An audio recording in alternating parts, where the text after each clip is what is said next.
Welcome to Champlin Park High School. It's night softball for you on CCX Sports, a Northwest Suburban matchup here and District 11 matchup. The Andover Huskies having a great season so far, taking on the defending state class 4A champion Champlin Park Rebels. Huskies have already defeated the Rebels twice this season, winning easily the first time 10-0 and then a much closer 5-3 in a tournament or jamboree situation in the mid part of the season. I'm Jay Wilcox along with Kurt Cardinal, and boy, tough stretch run for both these teams as they get ready. I mean, you got Forest Lake on the schedule for Champlin Park, Stillwater yet on the schedule for Andover as they get set for their two-section tournament. So this one is another ramp up toward the playoffs for both of them. Yeah, they're both coaches and programs have an expectation to be right in there for their respective section titles. And playing steel against steel is kind of a way to get prepared for that, and they're both coming in. It'll be interesting tonight. They're both throwing their number 2 pitchers because you'll need a lot of pitching depth in the latter part of the season, and we'll see how the number 2s do against each other. Yeah, pretty tough sections for both these teams. Andover's in Section 7, Champlin Park, of course, in Section 5, and Brian Woodley said that we pretty much figure we're going to be the number 5 seed or whatever happens these last 2 games.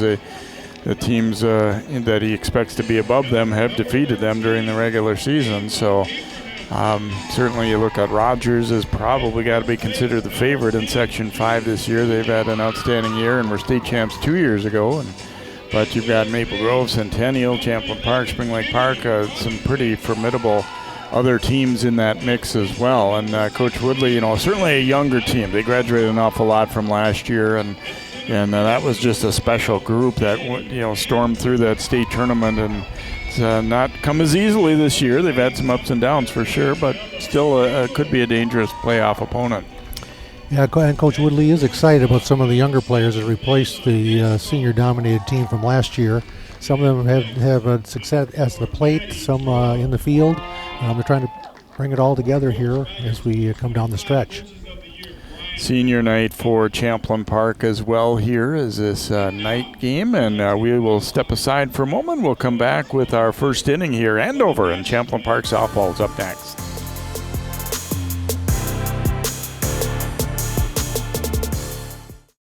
For 90 years, Connection has been at the heart of everything they do at Topline Financial Credit Union. Their team is passionate about connecting with you to help you reach your financial dreams. For some, they're here for your first, like your first checking account, first car, or first home. For others, they're here for those next steps, whether it's remodeling your home, saving for retirement, or starting a small business. Become a Topline member and let them be a part of your big moments. Visit toplinecu.com, because connected, we all do better. Federally insured with the NCUA, Equal Opportunity Lender.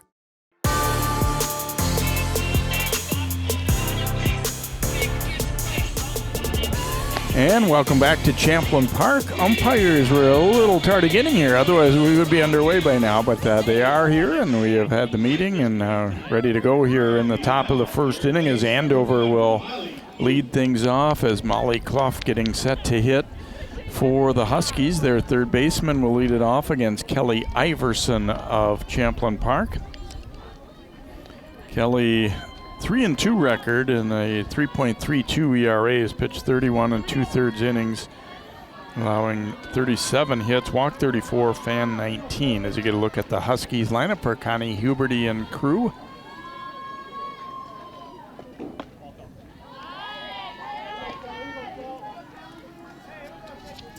Clough on the season hitting a 381, scored 22 runs, which is second best on their team.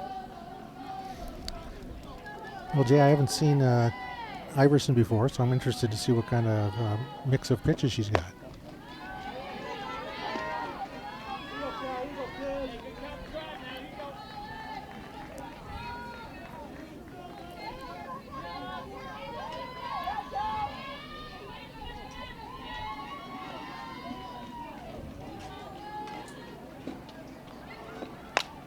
Pops this one back foul and out of play. Kind of a festive atmosphere tonight. You got a lot of music going on and a lot of people around from younger levels and I was kind of startled walking up at just how many people are around compared to what we normally when we're getting ready for the high school afternoon games.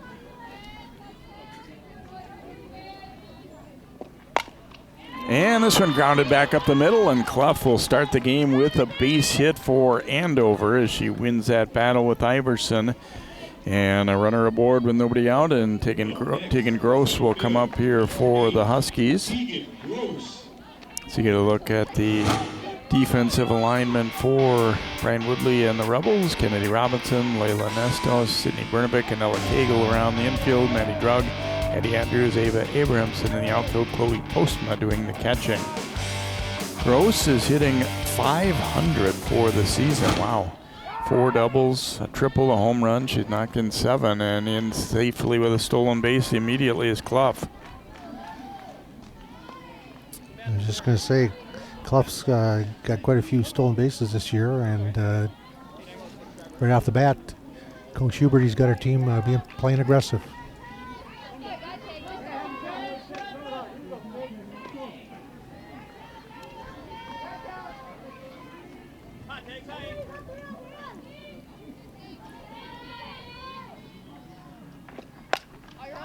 Top back foul and out of play.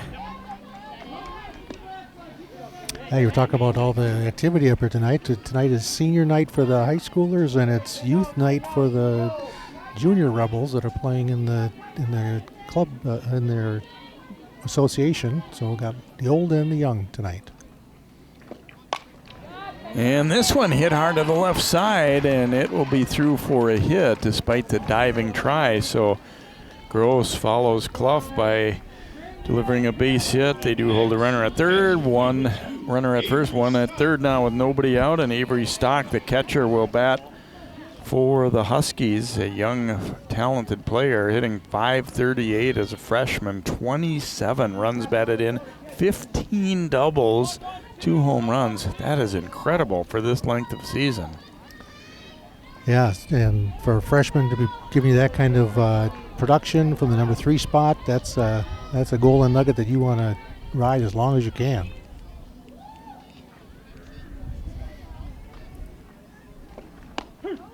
Runner does go from first. They try to throw behind the runner to third, and good backup, so no chance to advance there, but Gross will take second. You'd mentioned earlier Rebels defense at times have been a little up and down, and that was an example right there. Just not quite on the timing, and the throw got away. So far, the Huskies are making good contact on the first 2 batters. Yeah, and then Stock, very dangerous hitter here, fouls that one back.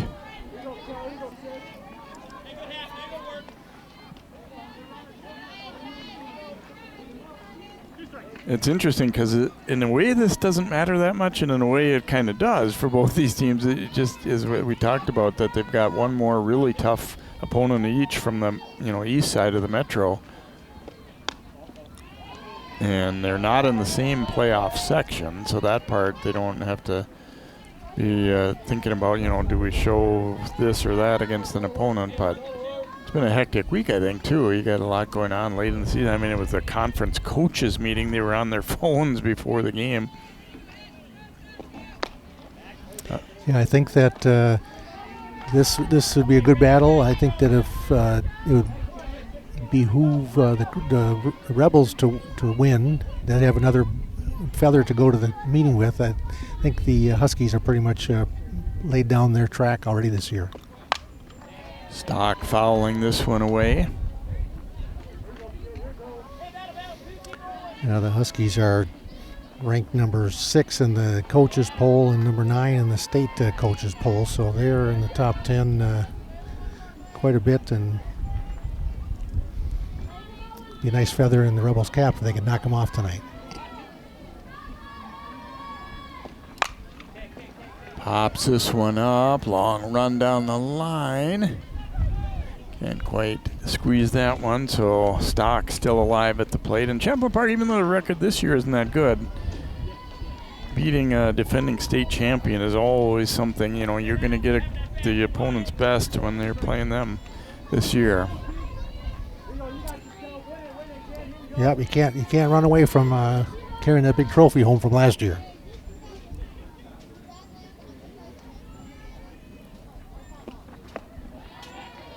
Taken for a ball here, so the count will run full now to Stock. First base is open, but another pretty good hitter coming up behind her here, and Haley. So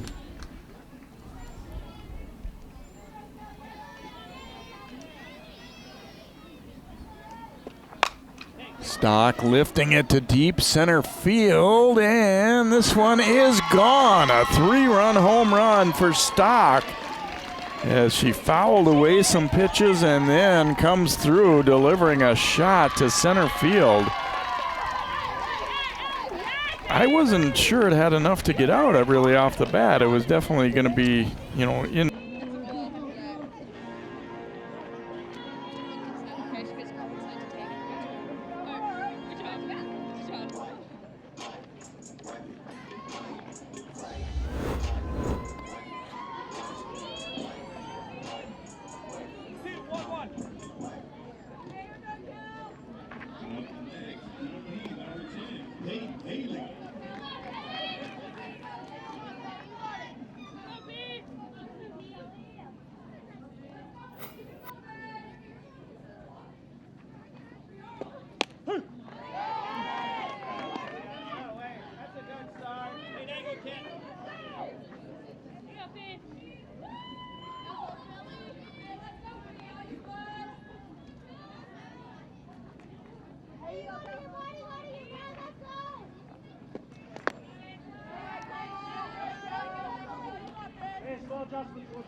Opportunity for Bernovic to get that one, and now Aurora Taft will be the hitter.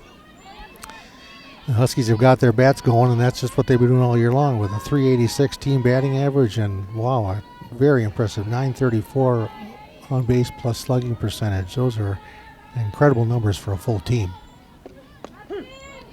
Strike taken here by Taft, who's a sophomore. Average-wise 244, but she's got 4 doubles, 13 runs batted in.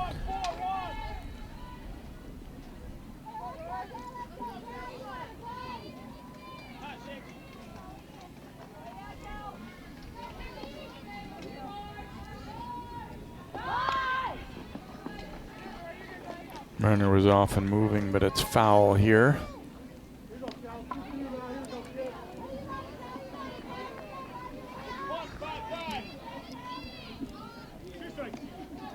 So that was a attempted bunt for a hit there. I don't think they're looking to sacrifice at this point with nobody out and 3 runs already in.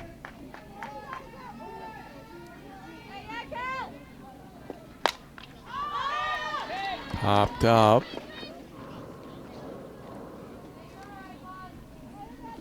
Taft staying alive at the plate here.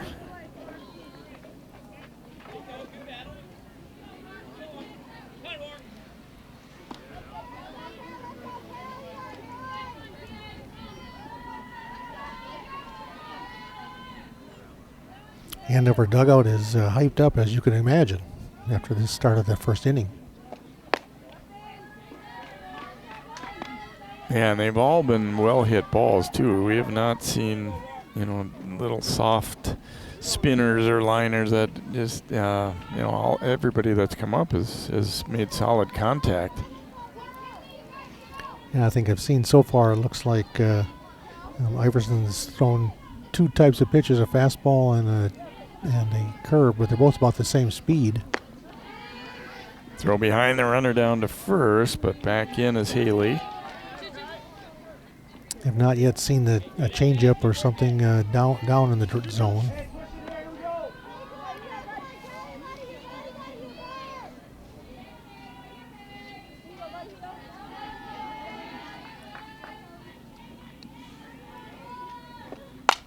And another hard hit ball. That'll be up the middle for a base hit. 5 straight hits to begin the game now for the Huskies as Taft smokes that one. Runners at first and second, still nobody out, and Gabby Blease will be the batter here for Andover. Yeah, Jay, you're right. There's been no seeing eye hits here or bloops. They are hitting the middle of the ball and hit it hard and back up the middle. Blease, another pretty good hitter, 432 average, 11 runs batted in for her. Squaring, but just trying to see what the defense would do there, I think, as much as anything.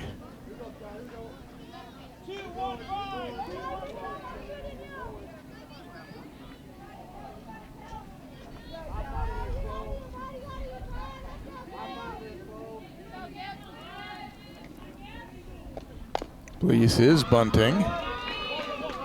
Throw to first will get her, but the runners move up. Good bunt, and they get the job done, but in a way I'm surprised. Like you had mentioned, everybody's been hitting the ball. I'm surprised in the way that they didn't let her swing. No, you're right. It's a very, very good bunt. Good form. Nice barehanded pickup by the first baseman. Good solid play by the Rebels. But now there's 2 more runners in scoring position for the Huskies.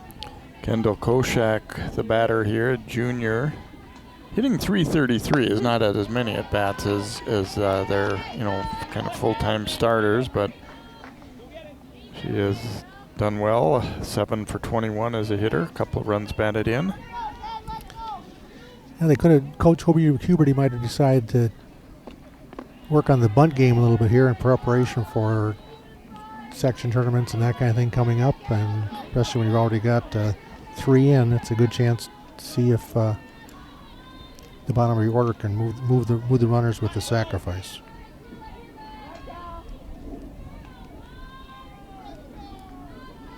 Rebels are playing the infield back here with 3 runs already in. This one lifted out to right field. Catch made, but it's going to be deep enough, it looks like, to score this run. It will.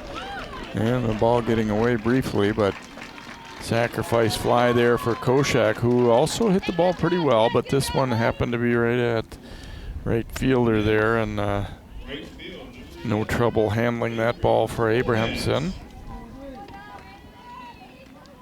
Trail runner moved up as well. So they do get the second out, but the 4th run does score for Andover, and now Avery Plohas will be the batter.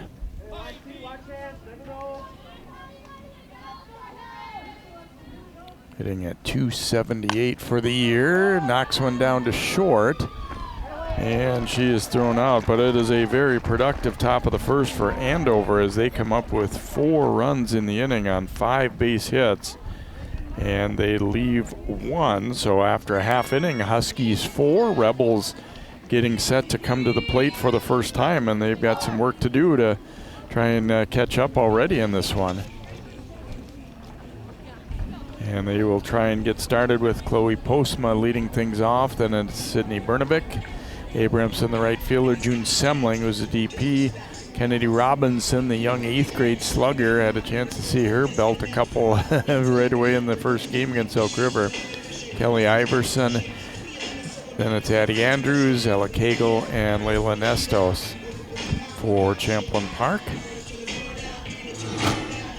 And defensively, here's the alignment for Andover: Clough, Larson, Taft, Amundsen. And it's Koshak, Gross, and Plohas in the outfield. Stock behind the plate and doing the pitching, as we saw get down that sacrifice bunt, is Gabby Blease, who has not pitched nearly as much as their starter Koschetka, but Blease 4-2 record and has made 11 appearances working 28 innings, allowed 47 hits, walked 13, fanned 14.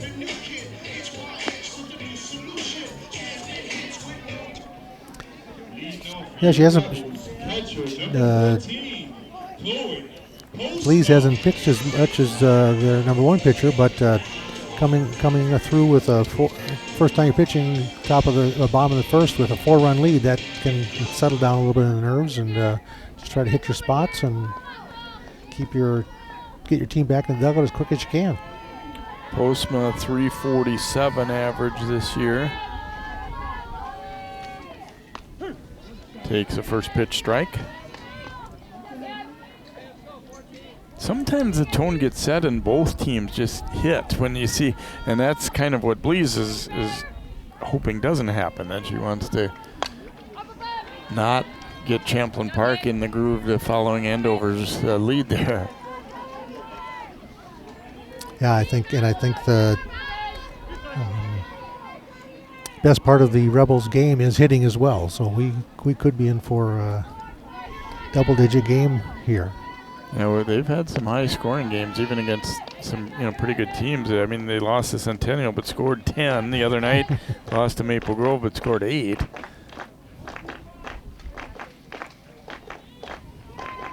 So that 4-run first is good for Andover, but it doesn't mean the game's over by any means. Lofted down the left field line, foul by Postma.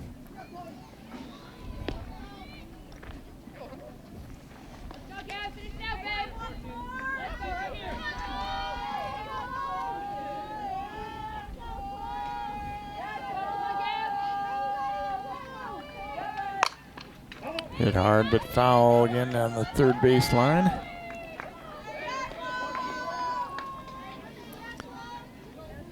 Pulled the ball hard, foul twice there, just a little bit of adjustment and drive it up the middle. Make good contact again, maybe.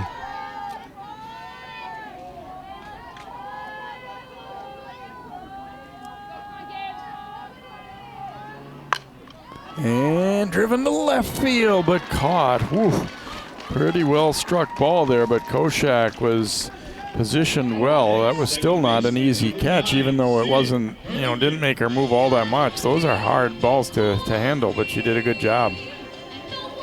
Yeah, it was kind of curving away from her, and she stayed with it and made a nice play on that ball.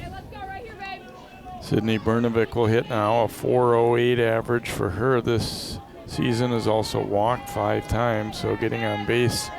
463 clip for the year, takes a strike. Those are the kind of, you're glad you got it out if you're the pitcher, but you realize she was pretty much on that ball too, and you don't want to give hit too much of the plate. And this one knocked down to second, but a nice pickup there, and Andover off to a good start defensively as Taft made that one look easier than it was. Good, sure hands. Yeah, she very nicely gave a little bit of ground on that hard grounder between first baseman and second baseman so she could get to it. If she would just gone perpendicular to the ball, probably would have got through, but nice angle to that ball. And you're right, the ball was hit very well. Ava Abrahamson, the batter, 283 average for her. And 6 home runs, not bad. 18 runs batted in. Yeah, I was here earlier this year watching a game, and she hit 3 home runs that day. Turns on this one and drives it a long way. Yeah, 6 homers. And considering the schedule they play and just how many games they've had, that's an awful lot of home runs.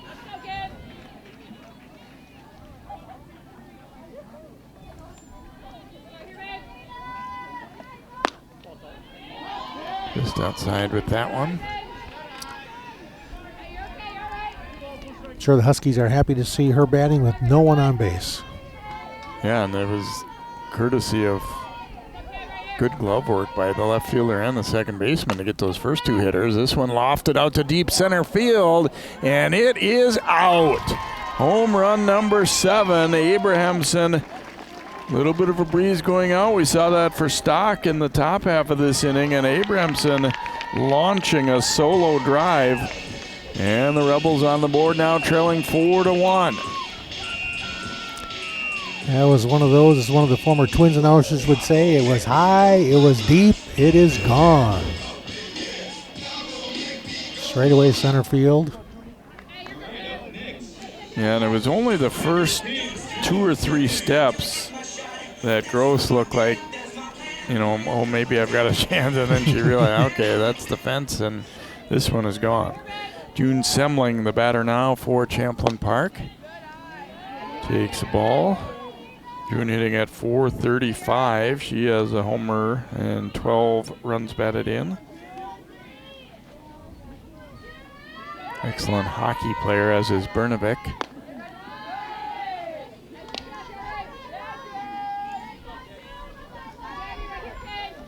Yeah, she's actually committed to D1 hockey at Mankato State.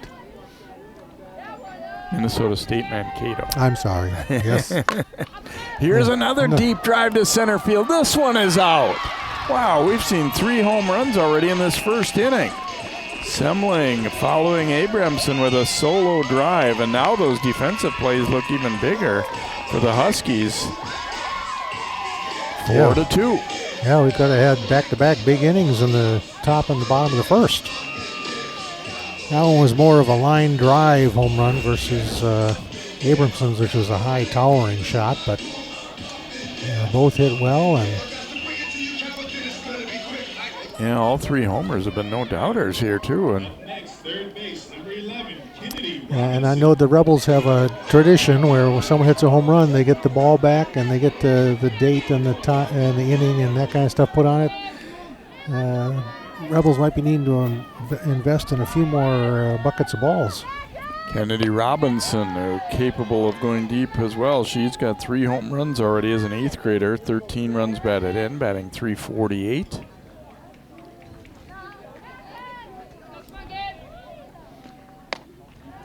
Temperature was probably 30 degrees cooler, but I was here, as I said, on their opener when they played Elk River, and Kennedy hit not 1 but 2 home runs that day. That's a great way to start your varsity career. Rip and a miss there.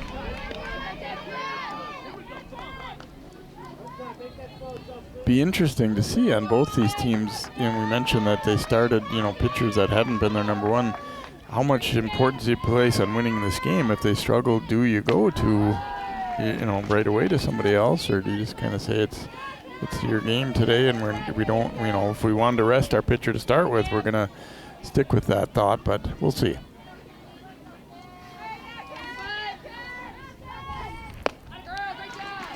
Cut and a miss here by Robinson.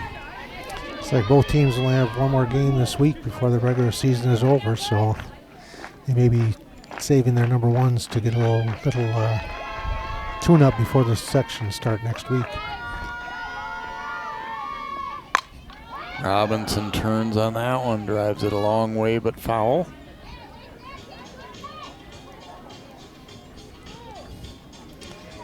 I think it's fair to say that both teams have been getting pretty comfortable swings against these pitchers so far. They're not really been fooled. They're not just worrying about, making contact. They've been able to take some healthy cuts.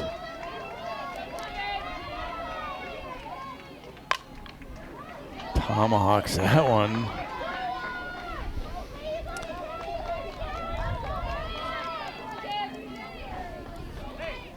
In my former life as a pitching coach, I think I figured out early on that the difference between a number 1 and number 2 pitcher is usually that third pitch you have that can either be in a different speed, different location that you can control.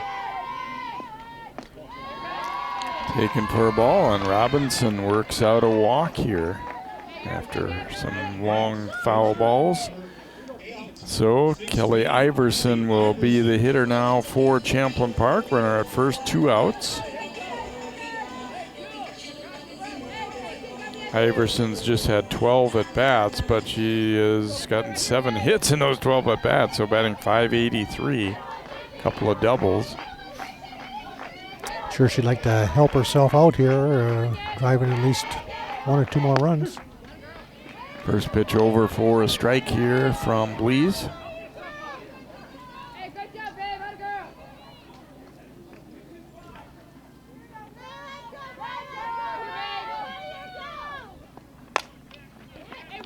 Bouncer to short, and they'll get the out at second.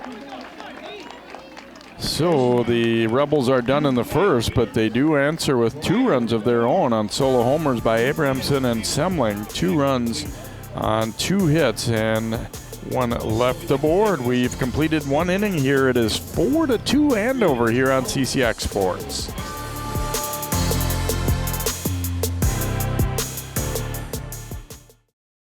Thank you to our supporting sponsor, Scott's Lawn Care, serving homes and businesses of their neighbors in the Twin Cities West Metro area. Scott's Lawn Care team offers services ranking from weekly maintenance to complete redesign. Also, Scott's Lawn Care offers snow plowing services for the smallest residential lots to large commercial projects as well.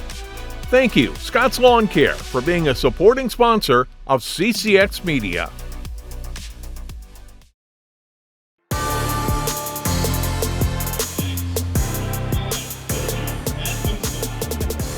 Lily Amundsen will lead off the second inning. As you see, lots of fireworks already in this one. Champlin Park, couple of homers. Andover had a 3-run homer, and that was among their 5 hits to begin the ball game. So we might see a high-scoring one the way it's looking here so far. Amundsen, then it'll be Clough and Gross as the 9-1-2 hitters come up against Iverson. There's a strike.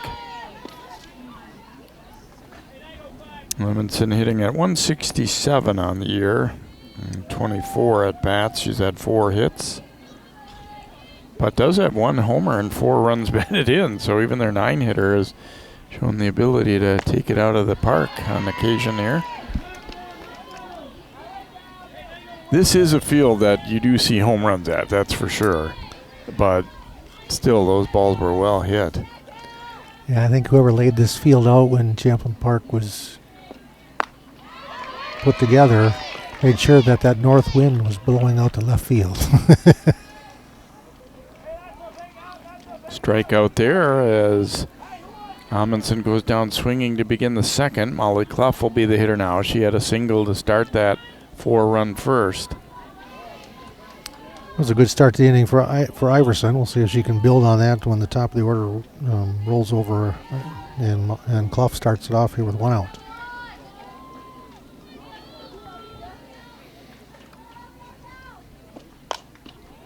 And lifted to short left. That one will drop in. Didn't crush it, but put it in a good spot. And so Molly is 2 for 2. Runner aboard with 1 out now for Gross for Andover.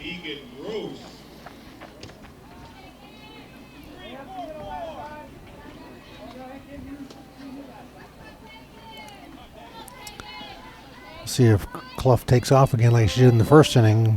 First pitch, she was on the move to second.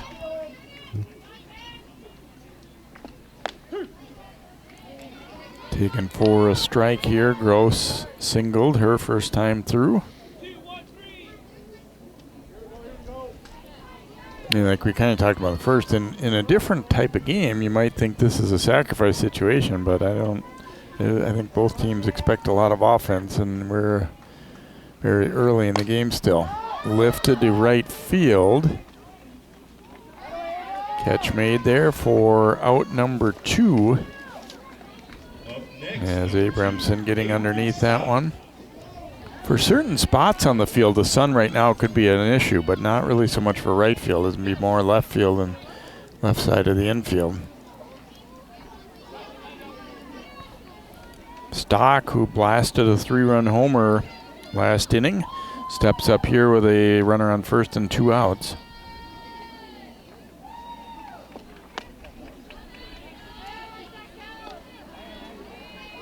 That was a good battle, too. I mean, it felt like Iverson did make some good pitches, but Stock was able to foul him away, and then eventually got one she liked. That's a sign of a good hitter. Foul off those good pitches and get one you can stroke. Ball gets away, and Clough is going to advance to second. Postma partially blocked that one, but couldn't quite keep it in front of her. Good alert base running there. If this was a hockey game, we would have said it got through the 5-hole there.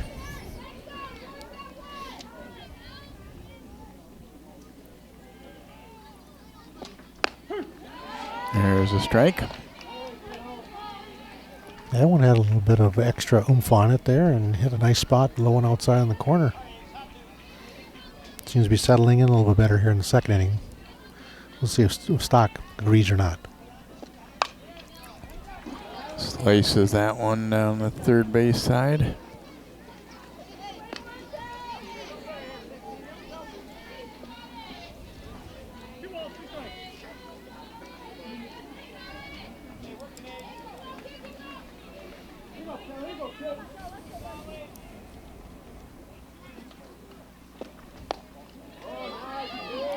Taken for a ball. Pretty close one to take, but Stock confident in her eye there, and now the count will run full.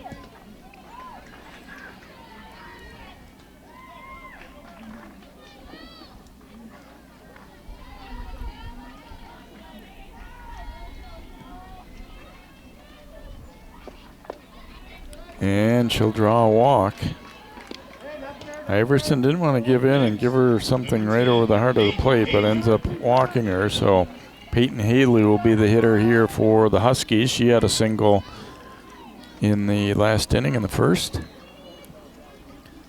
We're going to see a courtesy runner here. Lila Bass will run for Stock at first base.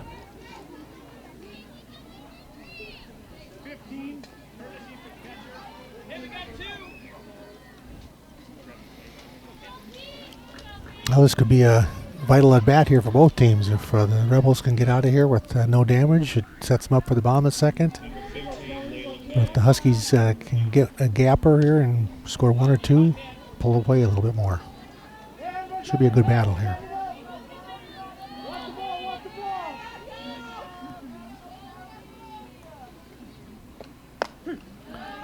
Strike from Iverson.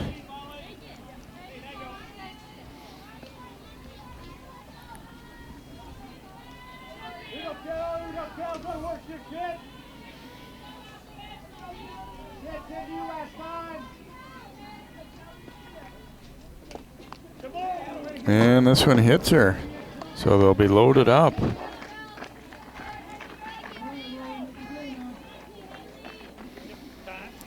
She went outside with the first pitch and got the corner and tried to come back inside a little bit too far, and that one sounded like it hit right on the bone. You could hear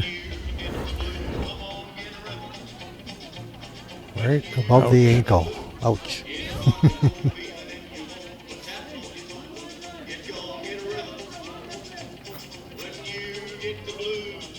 Discussion time for the Rebels. No coach out there, just the infielders coming together with Iverson. So Taft will bat. Bases loaded. 2 outs for Andover. Was looking like Iverson might be able to, I don't want to say have an easy inning, but be able to get out of this with no runs. But now that's becoming a little bit more questionable as Taft swings and misses. She had a single in the first inning. Looks like Iverson appears to be pretty comfortable honing in with that fastball in the outside corner. She's been pretty consistent with that one. She's just got to find another pitch to go with it here. That one taken for a ball.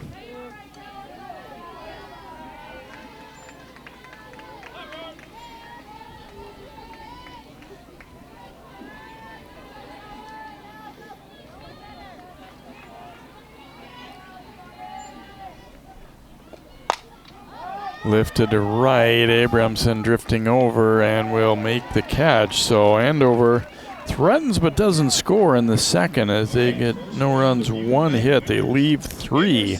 We go to the bottom of 2. It is 4-2 Andover here on CCX.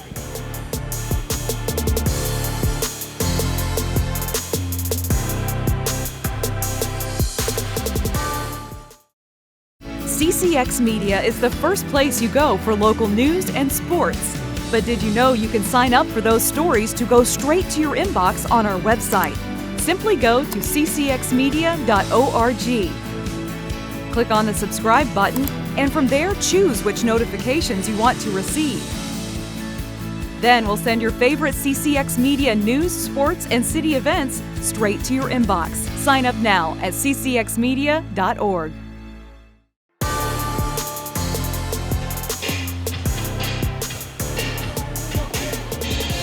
We head to the bottom of the second here at Champlin Park. Rebels down 4-2. They'll have their 7, 8, 9 hitters coming up. Addie Andrews, Ella Cagle, and Layla Nestos will bat. Kind of a rocky first inning for both pitchers. Huskies getting 4, including a 3-run home run, and Champlin Park answering with solo homers from Abrahamson and Semling. All of them to nearly the same spot, to dead center field. Yeah, we've been seeing the ball get knocked down pretty good so far in the first inning and a half. You know, for both pitchers, you have to be thinking, well, that doesn't mean it has to stay that way. You know, you got to still work at each batter. And, I mean, to a certain extent, too, you say, well, that's the worst that's going to happen is what happened in the first inning. I just got to keep coming back and getting outs. And, you know, sometimes those things even out, even if the balls are still being hit well, they more of them at fielders or whatever, too. Yeah, pitchers have to adjust to the other team's hitting approach and the umpire strike zone. And Andrews will draw a quick walk here to begin the second. And Ella Cagle will be the hitter for Champlin Park. Hitting .345 on the year, has driven in 8. She has a home run.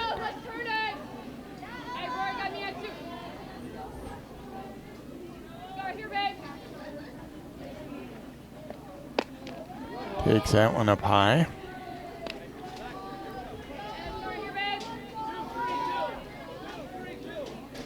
Ella's a nice story. I've known her for a few years from some of the camps I used to run. This is her first year on varsity, but she's already proven herself, and she's been able to commit to play softball at Bemidji State.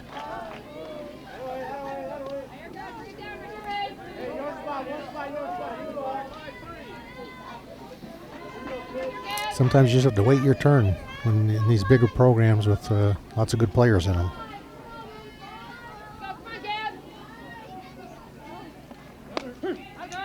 There's a strike.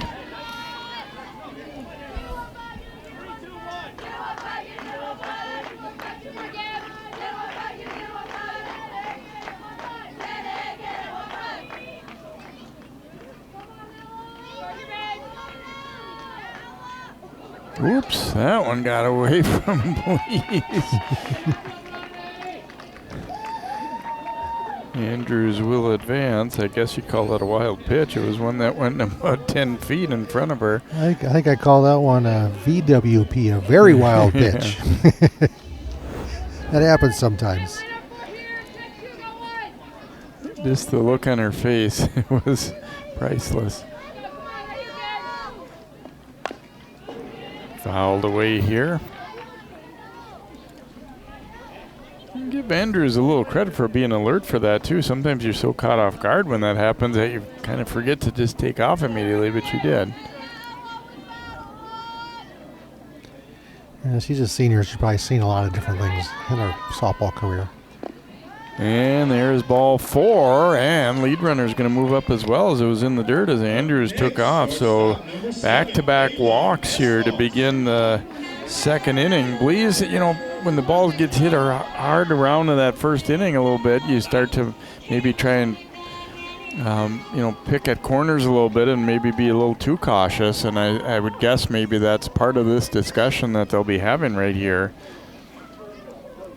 Yeah, especially the bottom part of the order, you have to go after them. You have to have confidence, and I'm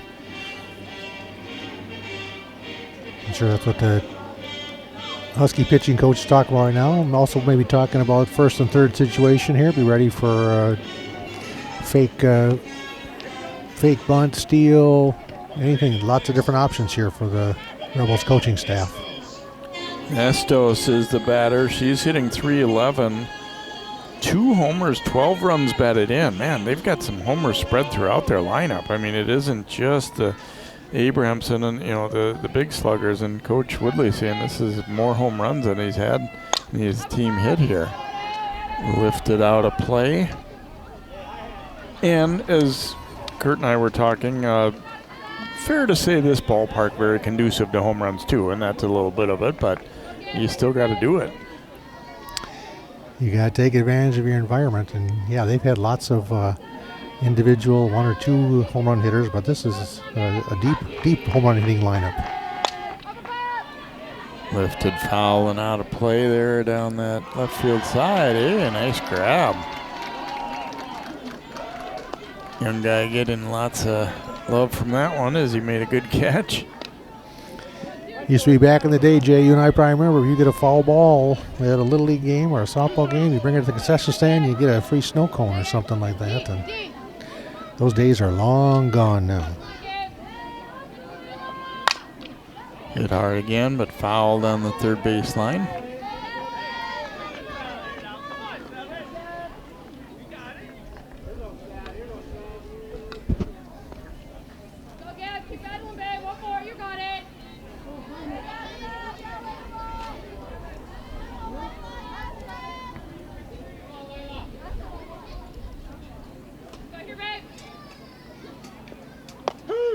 And there's a called third strike. Estos caught looking for out number 1 here in the second, and Postma will be the batter here for Champlin Park. Looked like a changeup from up here. Let me see. Oh, yes, it certainly was. Nice mix there. Yep, definitely had her off balance, and that's what you're hoping for as a pitcher there. Postma, the hitter, she lined out to left field her first time up, drops down a bunt. They're going to go to first, get the out, but the run scores. Postma will get an RBI as Andrews comes in to score to make it 4-3. I was wondering if there might have been a play to possibly go home with this ball, but they're going to make sure they get the out and get it at first. Looks like Postma is a little bit shaken up.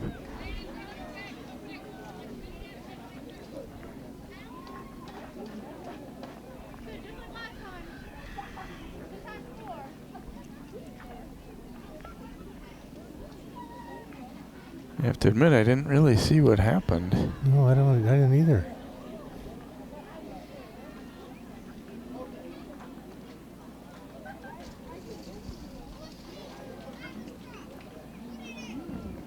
Looks like she's leaning on the assistant coach there. Maybe it's a little bit of a leg injury, cramp, maybe a slightly pulled muscle.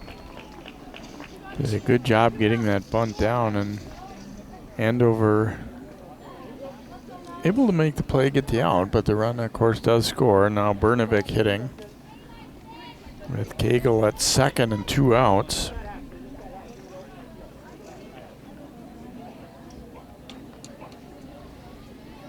Brnovic hit the ball pretty sharply on the ground, but it was thrown out by the second baseman her first time up. But I think she would take that kind of contact again if she can just put it in a spot where they can't quite reach it.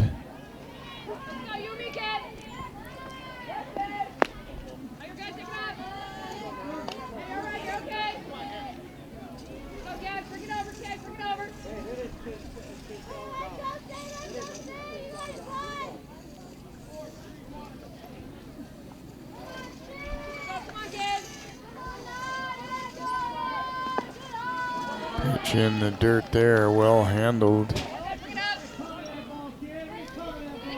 That was a very nice block, especially with a runner on second. With she is able to get third, a lot more chances to score from third. It's going to take a good single in the gap to score from second. There's the strike.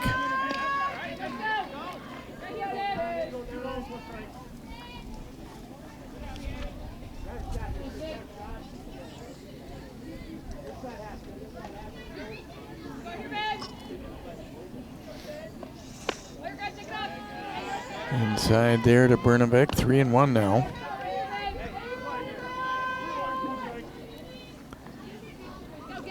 Don't really want to face Abramson with people on base either here, so. No.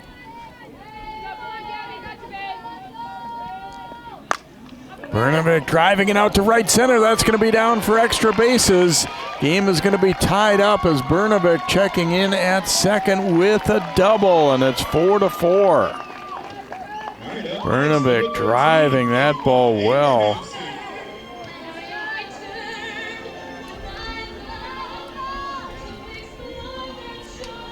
Well, if they were worried about things after they fell behind quickly 4-0, it hasn't shown. He got the 2 homers in the first, and now 2 runs so far here in the second. And they're going to intentionally walk Abramson.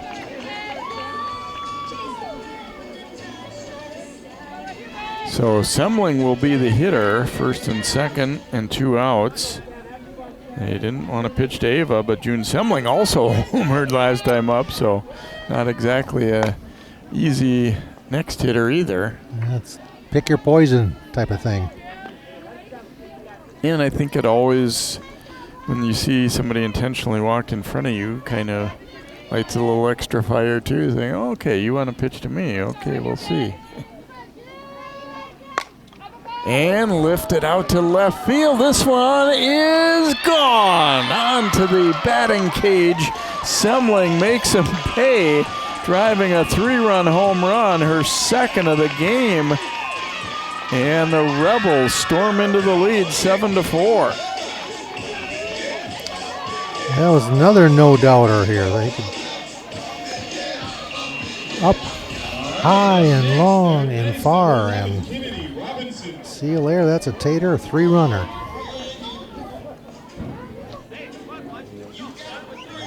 Robinson will step up, and my goodness, this one was little doubt.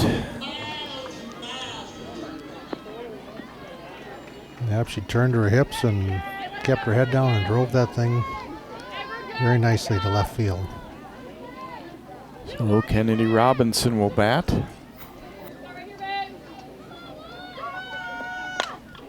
Fouls this one back.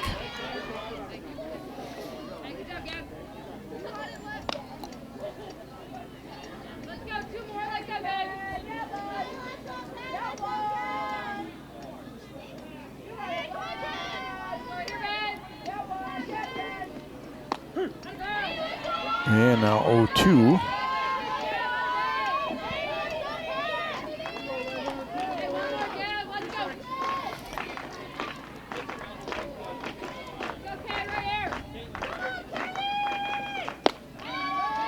High and away with that one, trying to get Robinson to chase.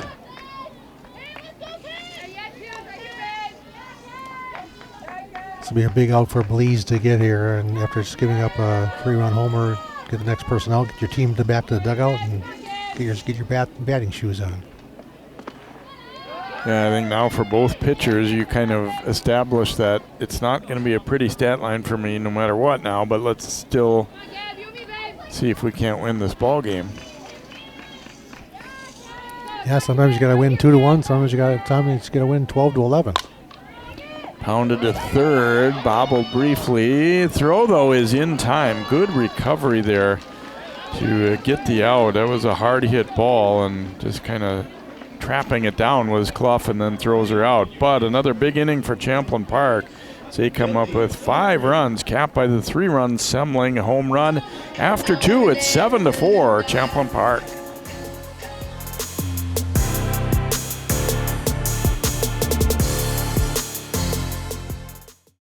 For 90 years, Connection has been at the heart of everything they do at Topline Financial Credit Union. Their team is passionate about connecting with you to help you reach your financial dreams. For some, they're here for your first, like your first checking account, first car, or first home. For others, they're here for those next steps, whether it's remodeling your home, saving for retirement, or starting a small business. Become a Topline member and let them be a part of your big moments. Visit toplinecu.com, because connected, we all do better. Federally insured with the NCUA, Equal Opportunity Lender.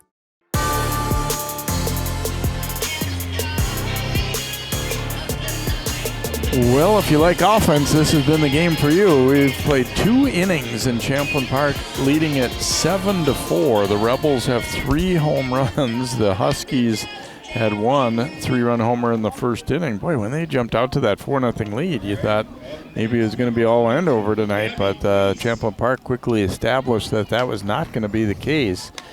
And then after trailing 4-2 after one, they put 5 on the board in the second. Now it's the Huskies' turn. They did not score in the second, although they did load the bases, so it's very much been an offensive night all the way around. Gabby Blease will hit now, the Huskies pitcher.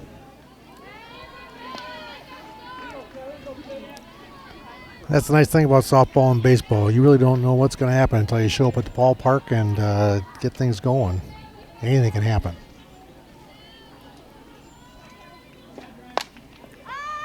Lifted down the right field line. Abramson not quite able to get there. She got a pretty good read on it, but just ran out of time to get underneath that one.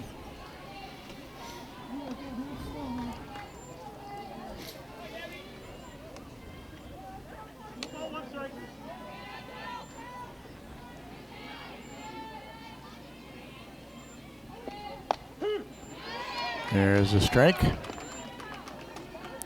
Some good snap and pop on that pitch.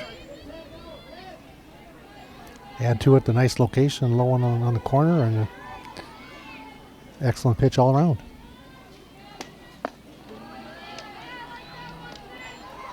Taken for a ball there by Blease. Koshak will follow her to the plate here.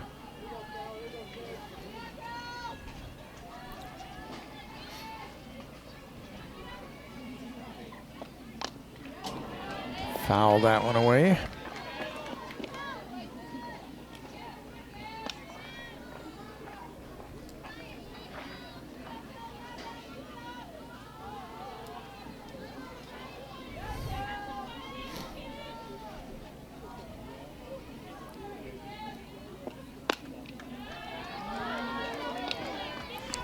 Iverson just missing there, so the count will run full. Been a pretty true strike zone tonight. I feel like they're not, expanding it and giving anybody free strikes just because the hitters have been dominating. Oh, I agree. Popped up. It'll get out of play here into the bleachers.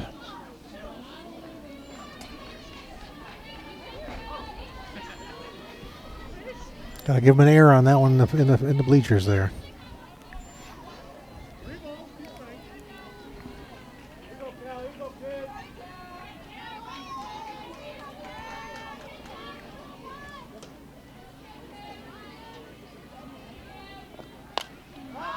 Another pop up. This one playable for Postma. She will make the catch. All right, up next, number 12, Kendall Kashak.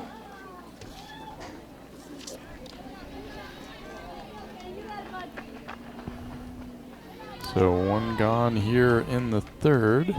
I'm sorry, not Postma behind the plate. She was injured a little bit.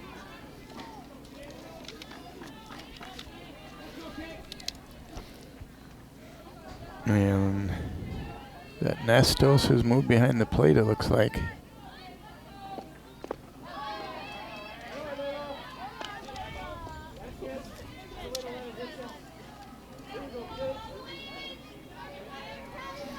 And then who do we got out at shortstop then to pick up that number when we get a chance? Koshak batting here for the Huskies, takes a strike.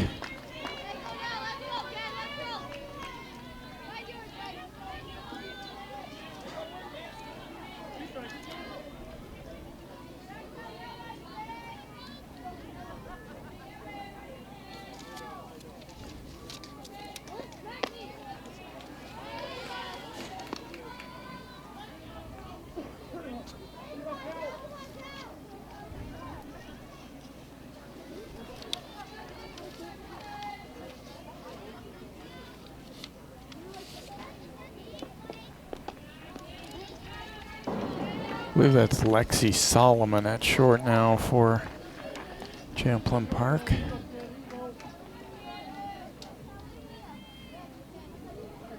Koshak drove in a run her first time up with a sac fly.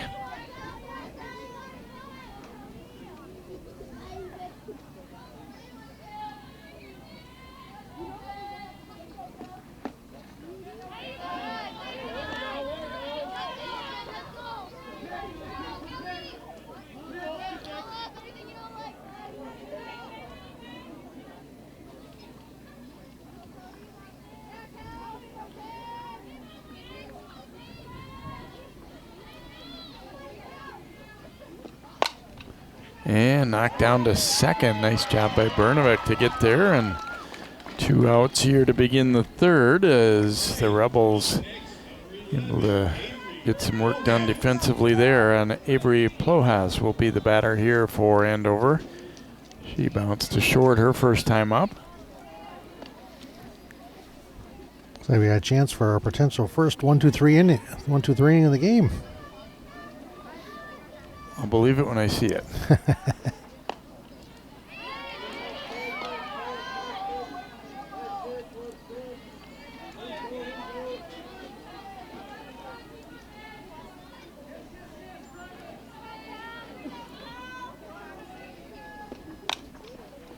Grounder to second. Bernovic gets to it and throws her out at first. And we do indeed get a 1-2-3 third. No runs, no hits, and no one left for Andover. We go to the bottom of the third.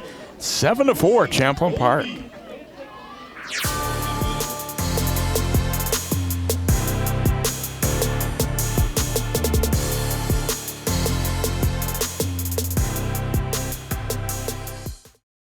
CCX Media is the first place you go for local news and sports.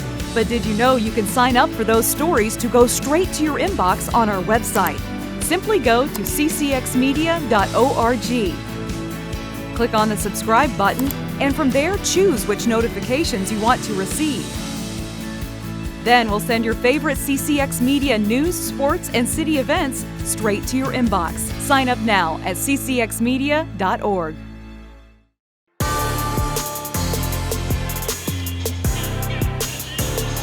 Well, the hitters are all smiles tonight. 7-4, Champlin Park leading Andover as we head to the bottom of the third inning, and a new pitcher for the Huskies as Aurora Taft will bat.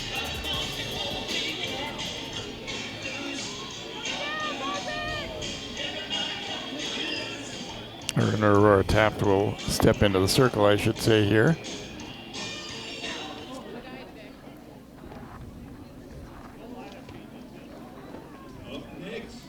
So 2 innings for Blees, and not terribly effective, let's put it that way. 3 home runs allowed and 7 runs. So Iverson will bat.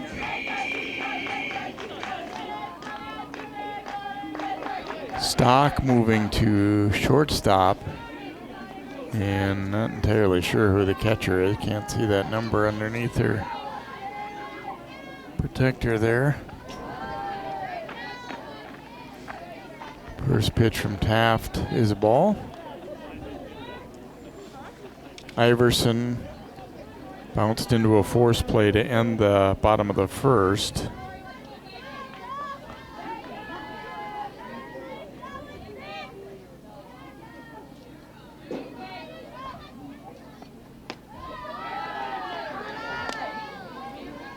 Well, from the stats we have, this would appear to be Taft's first pitching appearance this spring for the Huskies.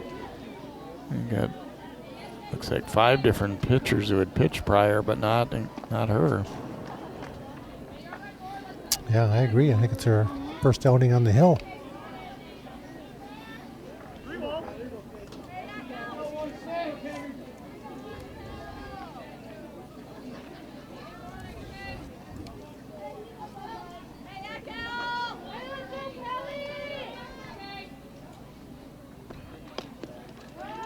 And ball 4 as Iverson will draw a leadoff walk. Number 12, Addie Andrews. Andrews will step up.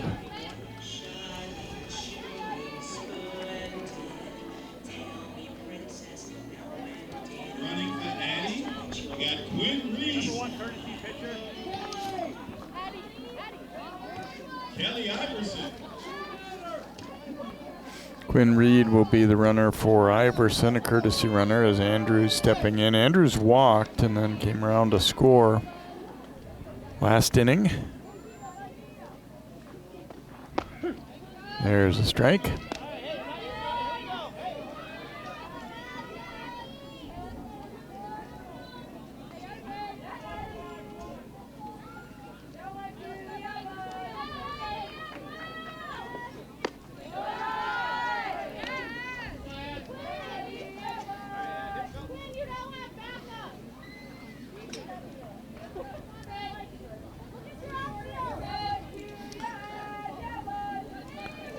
Taft looks pretty composed out there for having not pitched in a varsity game this year yet. Tapper back to the pitcher and fires over to first. We'll get the out as the runner Reed moves up. 15, Ella Cagle. And Ella Cagle will bat. She also walked and scored in that 5-run second.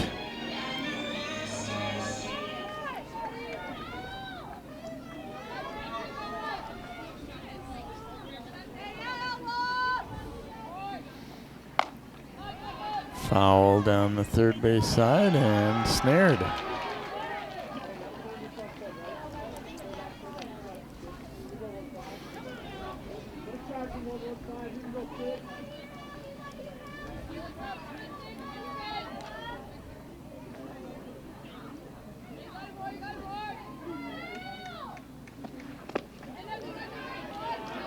Nice stop on that one in the dirt.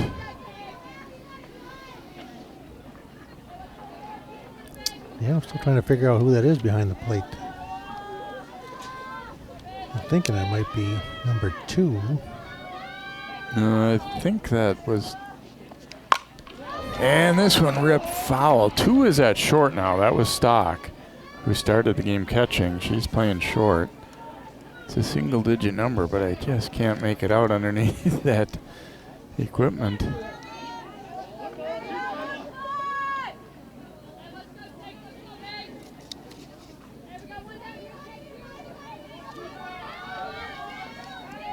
It may be Gross. It could be number 8, but again, fouling on the way down the third base side.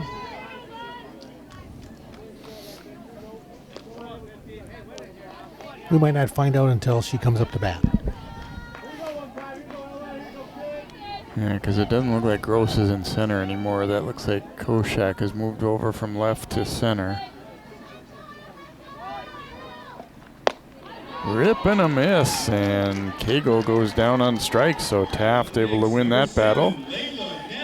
And Layla Nestos, the catcher, will hit for Champlin Park. I mean, I guess the odds are eventually things are going to even out a little bit, and you're going to see some people getting out after all that offense we had early, and that's the way it's kind of looked here in the third for both teams.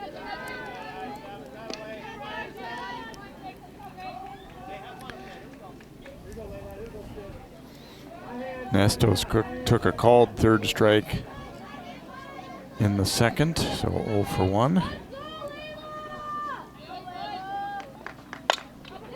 Lifting this one out to left field, and the catch made for the third out. So the Rebels go rather quietly in the third, and no runs, no hits. They leave 1. We've now played 3 full here at Champlin Park. It is 7-4 Rebels over the Huskies.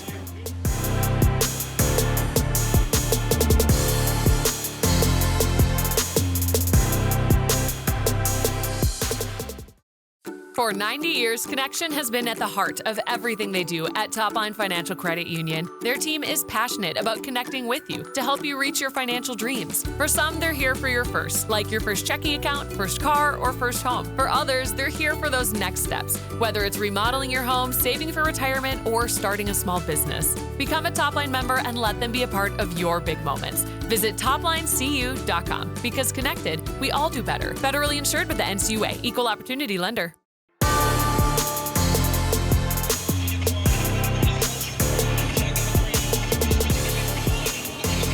A lot of offense early in this one. Champlin Park leading Andover by a score of 7-4 as we head to the 4th inning. The pitchers both hoping things settle down a little bit. The 3rd inning where the top and bottom was scoreless after we'd had a ton of offense early. Andover scored 4 the top of the 1st inning with Stock hitting a 3-run homer in the middle of that. Champlin Park answered, though, in the bottom of the 1st with solo homers by Abrahamson and Semling, and then had a 5-run second with Semling pounding a 3-run homer.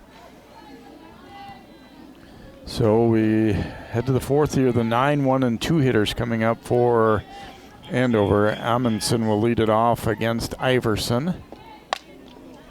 So Andover has gone to the relief pitcher, but so far Champlin Park has not, as Iverson kind of settling down a little bit after that rough first inning. In the second, they didn't score. She did put some people on, and then the third at a 1-2-3 inning.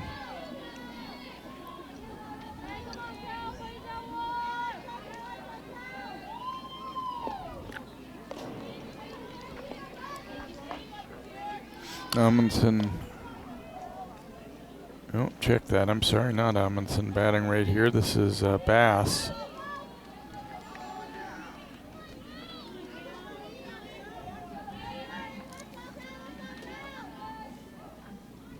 Amundsen struck out her first time up, but Bass getting a chance to swing here. She's hitting .385. 4 doubles. It's quite a bat to bring off the bench. Yeah, I would say.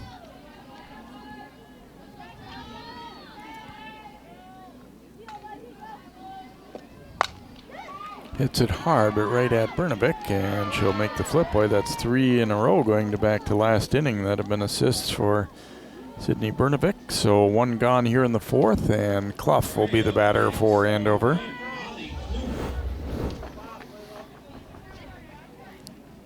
Sure-handed second baseman. Brnovik, also the Champlin Park Athena Award winner this year. Mentioned earlier that she's playing Division I hockey. And this one hit hard into the gap. It'll get to the fence. Clough digging into second will have a 1-out double. And while we're talking about Sydney Brnovik, we want to give a public thanks to their mom, Marcy, who is in the athletic office at Champlin.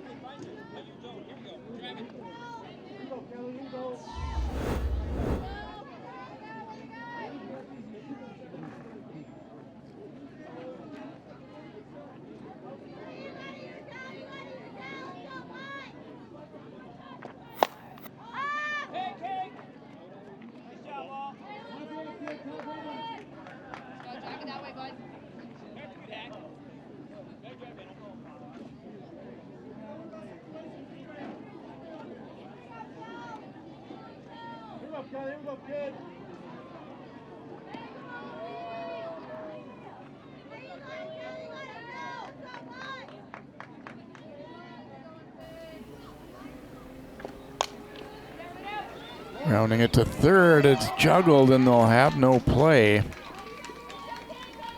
Robinson trying to come up with that one, but I guess Wisely didn't throw it away, but it'll have to be scored an E5 there. Yeah, I think she pulled her head up a little bit just to see how fast the runner was going, and that just caused a little bit of a bobble. Andover's got 2 on with. So Stock will be the hitter.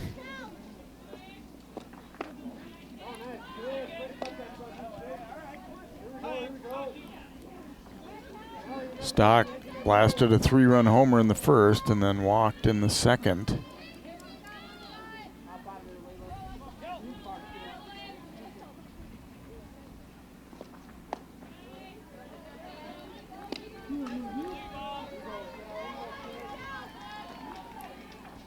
Good part of the order, and 2 ducks on the pond here for Huskies to get back into, with 3 and 4 batters, 3rd and 4th batters coming up here. Iverson maybe being a little careful. I mentioned that last time with Stock. I mean, it's hard to get that out of your mind when somebody drives one as deep as she hit that first one. So 3-0 count. But at the same time, that's how big innings are built, when you give up walks, and that's what she'll do right here is walk. Stock with now the bases loaded up for Peyton Haley. Haley singled and scored in the first and then was hit by a pitch in the second. All right, up next, number 10, Peyton Haley. So the Rebels are bringing their infield in at the corners and halfway in the middle infield. Maybe going to take a shot at home if something's hit hard right at one of the infielders.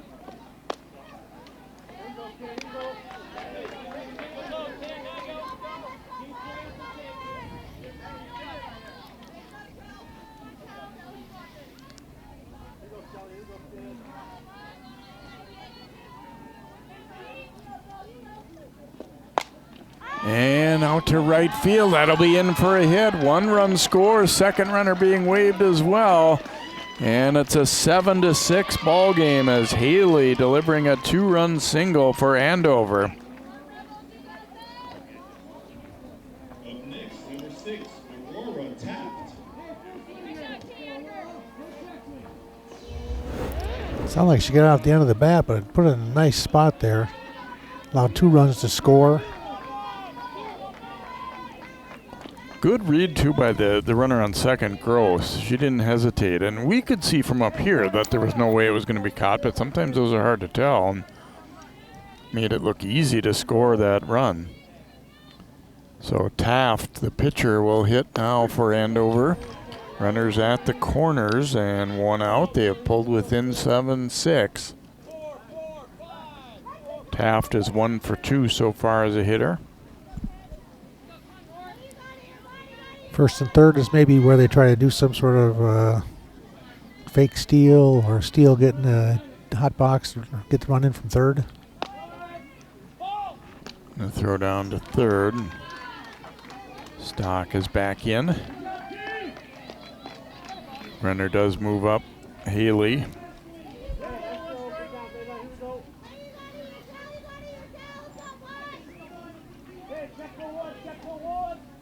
Infield does stay back here, which I was a little surprised that they were up before. Just with as much offense that we've had and as good of a hitter up there and everything, I think we're still going to see more runs here the way this looks.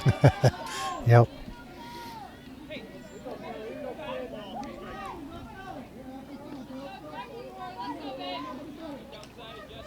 Not that the outcome would have been any different. That was going to be a clean single regardless, but this one hit hard to short, backhanded, and a nice scoop at first by Cagle. The tying run will score, but a very big out to get for Champlin Park, and well done by Cagle at first, and also well done at short by Solomon. Yeah, it was a good play all around. That ball gets by there, another run scores, and Huskies are on the way to a really big inning.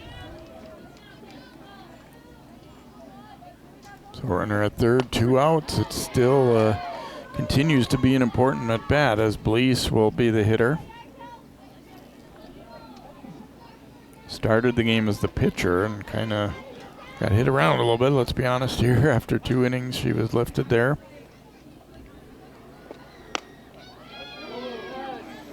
She had a sacrifice her first time up and then a foul out to the catcher.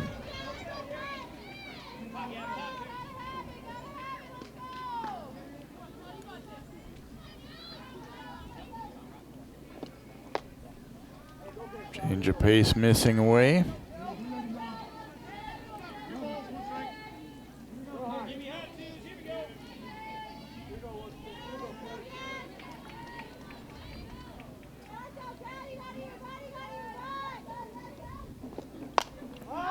And a little soft liner. There's going to be a tough play, and they will not have a play. And Andover takes the lead back at 8-7.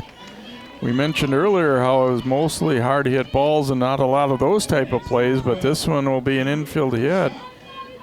Just hit that with a lot of backspin in a spot where none of the fielders could just quite get there.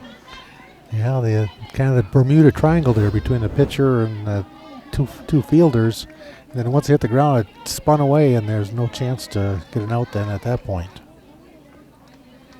And also, obviously, with 2 outs, the runner on third, no reason to hesitate at all, so she could just take off and score easily there. Right. As a hitter, those kind of hits make up for the ones where you hit a line drive right at someone. And you say, oh, geez, I hope those even out. Well, there you got an even out one. Koshak, the batter. Solomon didn't stay down on that one. She had a good play earlier, but that one will be an error as Koshak reaches, and the Rebels can't get out of this inning here. First and second, 2 outs now, and Plohas will be the batter. No, it looks like they're going to bat for her here. Alex Kostechka will bat for her.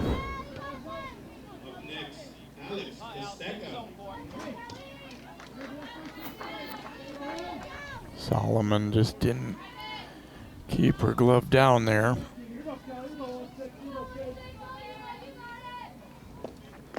So Kostachka swing and a miss. She is their number one pitcher. And as a hitter, hitting .347, a couple of doubles, a triple. It's driven in 15. As we were talking about earlier, it'd be interesting to see if they do end up using her as a pitcher, if they just are going to really stick with that plan that we wanted to rest her tonight. Sometimes you go in with one plan and have to adjust it throughout, or I see a chance to sneak a win out. Bring your number one in. Takes that one for a ball. It kind of looked like Iverson was settling in a little bit, but boy, then this fourth has been a rocky one again. And also didn't get a lot of help from her D, making a couple of errors as well. To second, Brnovic, nice pickup and flip there. She has been solid with the glove, but Andover does retake the lead as they come up with 4 runs in the inning. 3 base hits, 2 costly errors, and they'll leave a couple. We go to the bottom of the fourth. Andover 8 and Champlin Park 7.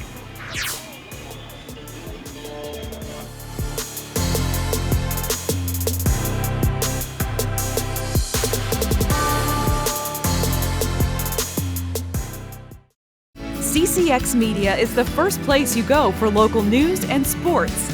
But did you know you can sign up for those stories to go straight to your inbox on our website?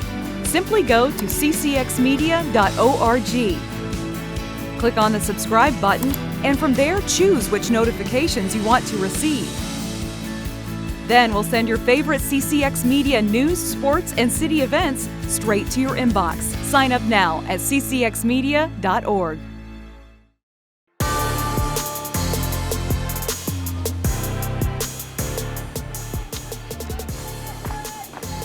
Welcome back here to Champlin Park High School. Lexi Solomon will hit now. The 1, 2, 3 hitters coming up for the Rebels. Solomon came in at shortstop when Postma was injured, the catcher, and they moved the previous shortstop Nestos behind the plate, and then Solomon came in defensively at short. So she's batting in the number 1 spot that was Postma's originally to begin the game. Back and forth we go. Each seems like every other inning, one of the teams gets hot and jumps ahead, and then the other team comes back.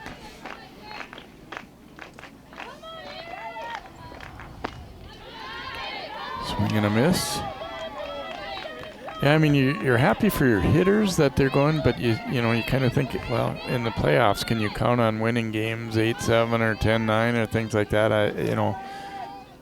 Although softball's changed in that regard, you don't see nearly as much pitching dominated 1-0 games as we did for a spell there. There's a nice play defensively as they get Solomon to begin the fourth. Good work there by Blees, who's now at third. Nice charge. Good strong throw right there. Good way to start the inning. Brnovic, who grounded to second and then last time hit a double to the gap in right center, drove in a run. And also has been good defensively for Champlin Park. He's made some pretty nice plays at second. Yeah, she's been very solid with the glove today. Middle infielders, that's what you're looking for first, is defense, and whatever hit he can get is good. And she's really perfected that quick flip. She doesn't have a wind-up at all in her throws. She just gets rid of it in a hurry. That short throw from second to first.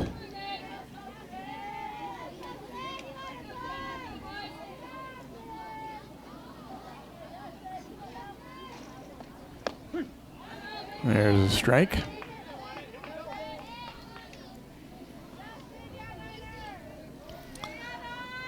Taft's come in here the last couple innings and looks like she's comfortable out there. I know she hasn't pitched. And this one driven to right center again. Brnovic digging hard. She's going to hang on at second with her second consecutive double to a very similar spot as the last one. And now Abramson will bat. Last time in this spot, they intentionally walked her. We'll see if they do it again. But they didn't like the result after her as Semling rocketed a 3-run homer. Bernabek has good wheels. I know off the bat she was thinking, I'm going to get 3 this time, but Huskies did a good job defensively getting to that. No reason to gamble there. Well, they do pitch to Abramson. Swing and a miss. She hit a solo homer in the first, and then, as I mentioned, intentionally walked in the second. They'll probably still be careful with her with first base open, but they're not going to automatically put her on, it doesn't look like. Pounds that one foul. Here's what Ava did back in inning number 1. Driving that one over the center fielder's head. Boy, and early on they were down 4-0 until that, and then that kind of fueled the offensive fireworks for them too.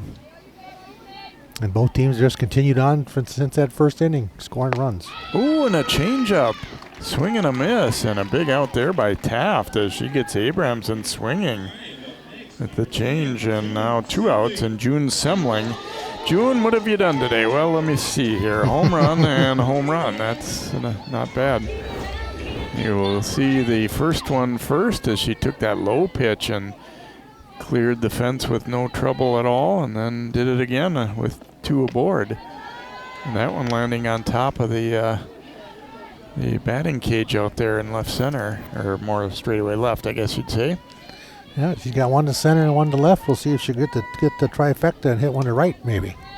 Wind has certainly died down, which does often happen, later in the day like this. And I'm not really saying that any of those first 3, though, were wind aided. It might have helped a little, but they were definitely well struck. No doubt, yes.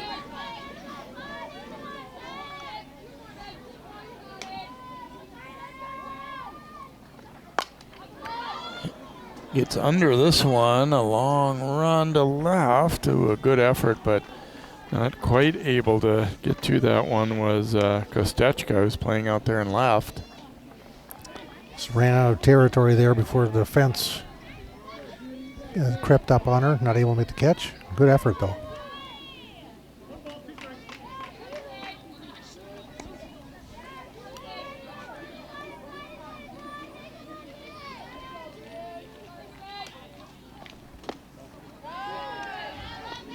Missed outside with that one. We had a couple pretty fierce sluggers who were up on the wall of fame out there in center with Holly Blaska and Brittany Davis. I don't know if either of them ever hit 3 home runs in a row, though. They might have. They definitely had the power to do it. You mentioned the Ring of Honor out there. There's 3 players that started. Coach Woodley started that last year, and they're recognizing some of their alumni. So far, Holly Blaska, the class of 2019, Brittany Davis, 2017, and pitcher Katie Herron from the class of 2012.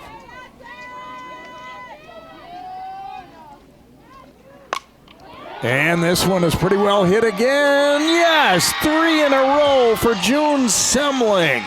And we're tied at 8. My goodness.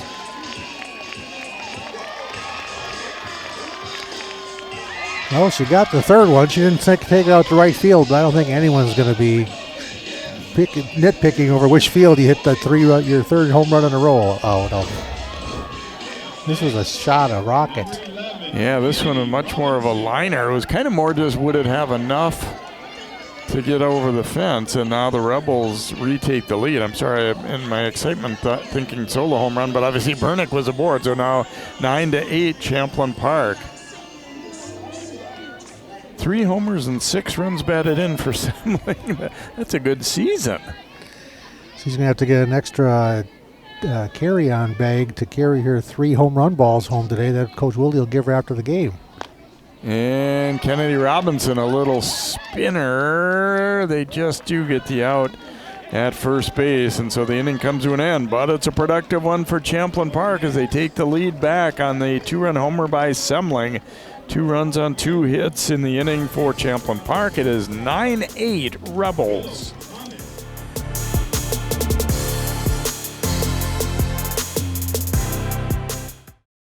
CCX Media is the first place you go for local news and sports. But did you know you can sign up for those stories to go straight to your inbox on our website? Simply go to ccxmedia.org. Click on the subscribe button, and from there choose which notifications you want to receive. Then we'll send your favorite CCX Media news, sports, and city events straight to your inbox. Sign up now at ccxmedia.org.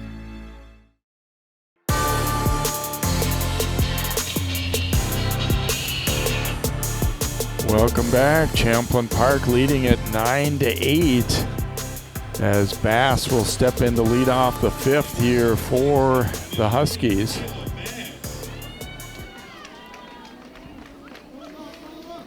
Grounded to second her first time up.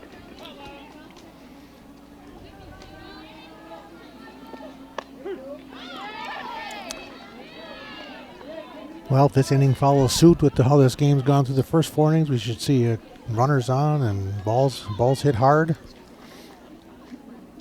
Might be the first team that can stop the other one with a 0. Takes advantage.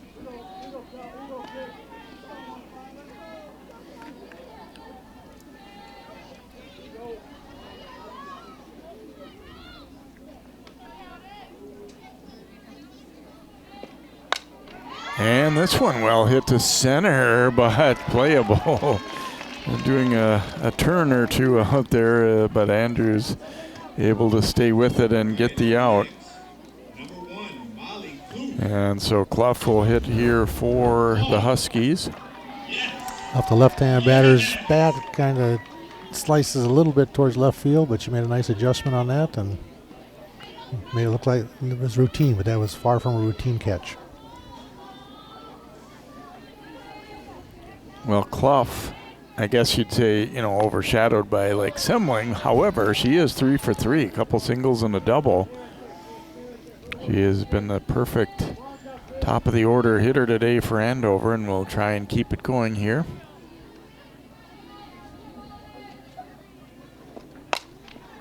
And lifts this one out to left center, but Andrews will get to it as she makes back-to-back putouts to begin this inning. That one not quite as tough as the other one, but not super easy either, but gets to it.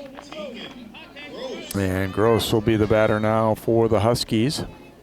Well, you're no longer dealing with the sun, but now you've got, the game under the lights.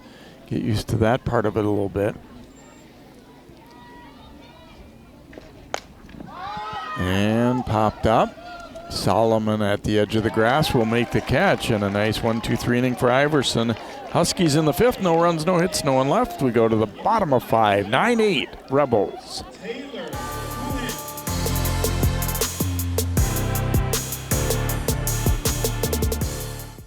CCX Media is the first place you go for local news and sports. But did you know you can sign up for those stories to go straight to your inbox on our website?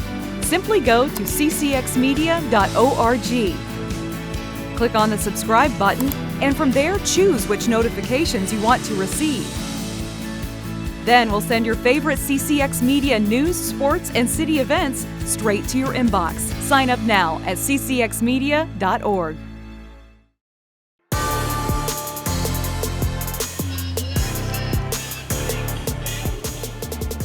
9-8 Champlin Park as we head to the bottom of the 5th inning. Kelly Iverson will step in to lead it off here for the Rebels as the 6, 7, 8 spots in the order coming up against Taft, the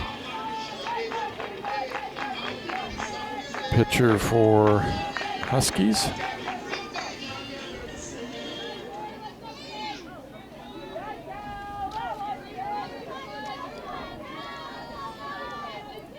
Iverson hit into a force play and then walked. Her first 2 at bats, and then this one hit her. So she will get on to begin the 5th. See if they're going to bring in a courtesy runner for her here. It looks like they are again.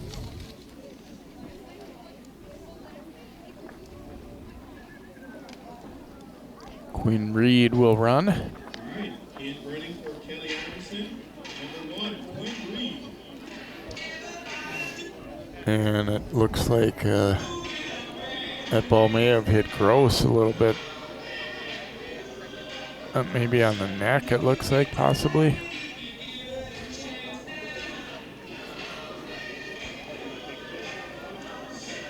Yeah, she said, no, I'm good. Catchers are tough. I was going to say, if you're a catcher, if she's a catcher anytime throughout her youth, she's not coming out for something like that. You see the pitch, it hits the dirt and then skips off the foot and up under, just underneath where that mask protects, I think, because she probably was lifting her head a little bit, expecting the, that bounce up. Yeah, some catchers wear that flap off of the front of their catcher's mask to guard against that, but so the Rebels got to start to an inning here. Andrews bunting it foul. She had a walk, and then last time thrown out by the pitcher.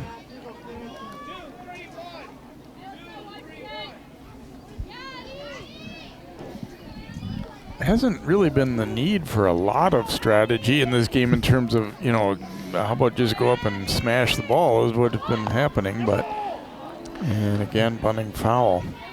I was thinking the exact same thing, Jay. Why would we waste an out here on a bunt when every other hitter seems to be hitting a double or a gapper or something? But sometimes you got to practice your bunting game too before you get to some section games next week. And instead, she said, well, I didn't really want to bunt anyway. Drives a hit into left center. And Andrews. You always kind of wonder in your mind, did they bunt foul on purpose so they could get to swing away? I'm sure that's not the case, but. Well, I'm sure she'll get in the coach's ear afterwards, just like, hey, see, let me hit. I'll bunt if you need me to, but why don't you just let me hit? Cagle, the batter now. She's at a walk and a strikeout her first 2 times up. See if she's going to bunt. They're going to bunt over 1. They might want to bunt over 2. Squared, but takes it.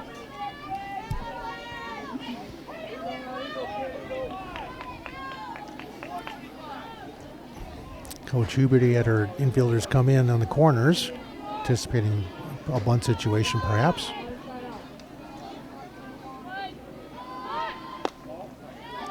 Takes that one up high as well. Good bat discipline there. Now a late break for third, and nobody covering second, so both runners will move up. Reed caught the D off guard, takes third, and then Andrews realizing there was nobody covering second, so now they don't need to bunt her over, or they still could even bunt them in. I'm just going to say for Cagle, I mean, a good example for young players right there. Even when you're asked to bunt, you want to make sure that they're throwing strikes. For one thing, it's a lot easier to get the ball down, but also you want to put pressure on that pitcher. And swings away and lifting one out to long right field. That's going to be down for a hit. Should score both runs. And they'll throw it into second. It's 11-8 Champlin Park. Cagle pounding a double.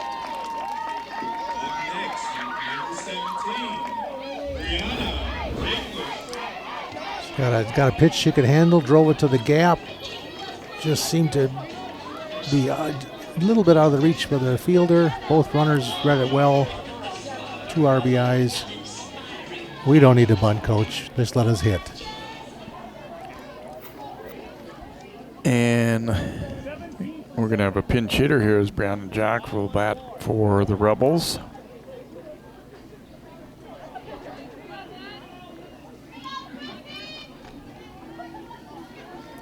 Hitting in the number 9 spot here.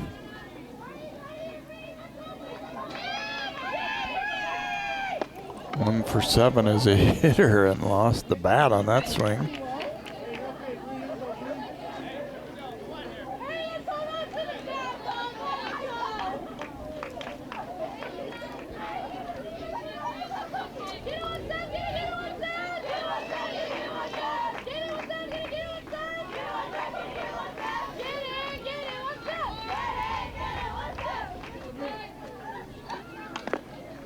Fouling that one away.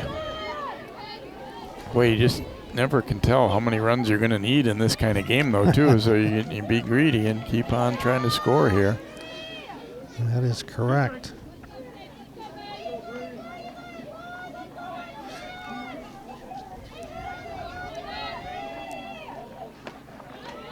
Cut and a miss, and strikeout there for Taft. So finally gets that first out here of the fifth. And Solomon will be the hitter now for Champlin Park. Grounded to third in her only previous at bat after she came into the game partway through at shortstop.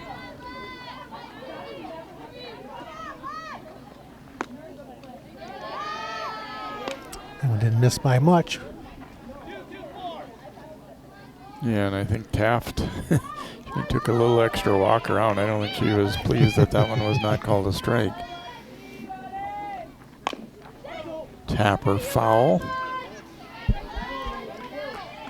Being the father of a pitcher, I know that pitchers have a way of communicating with the home plate umpire without using very many words at all. Yeah. And you've kind of been on all ends of it, pitching coach, father of a pitcher, but also an umpire. Yes. And this one knocked back up the middle. Solomon will have a base hit. 2 runners aboard here for Champlin Park. And who knows where this inning's going to go, as Bernovic will step in, and all she's done is hit doubles to right center in her last 2 times up. Yeah, this part of the order's been productive pretty much every time that they've been up. So this will be a key for Andover and to stay close, and for the Rebels to maybe pull away a little bit here. Squares around, but will take it high for a ball.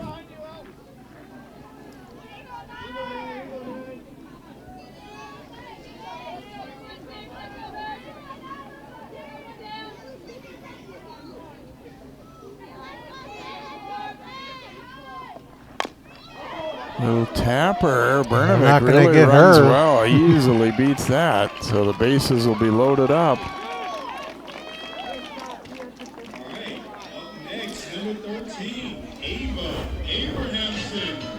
Well, you can line it to the gap, or you can dribble it down the third base line and still get on base. Bernovic getting out of the box quick, and she has very good speed. So they're loaded for Abrahamson, who blasted a solo homer in the first, then was intentionally walking the second. Did strike out, though, in the fourth against Taft. But there's still just 1 out, and they have a hitter who homered her first time up now, and then following her is somebody who's hit 3 home runs already tonight. And it's not getting any easier if you're Taft and Andover. Yeah, this is the kind of game where all the hitters in the dugout are like, Coach, what am I up? I'm up next? No, you got 4 more batters before you can hit. They all want to get their bat and get up to the plate, because everything they're hitting is finding a hole tonight.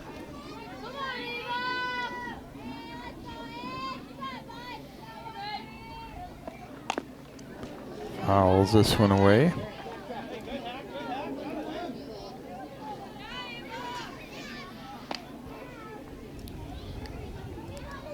If Taft can somehow navigate this inning and keep the damage where it's at, that'll be a big boost for Andover.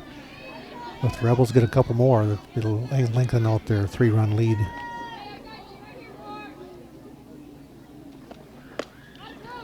Cut and a miss, and now got 2 strikes on Abrahamson, who, as I mentioned, did get out front of a changeup and strike out last time up.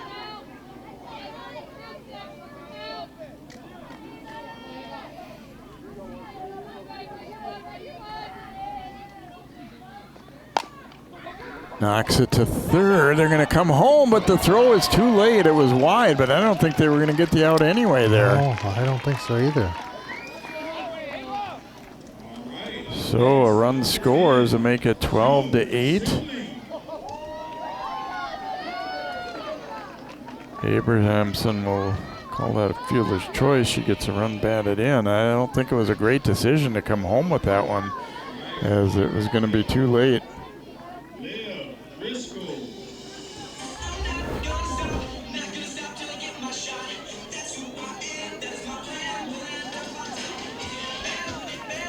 Semling starting the night with a home run. We'll just count them down here, huh, Jay? There's one.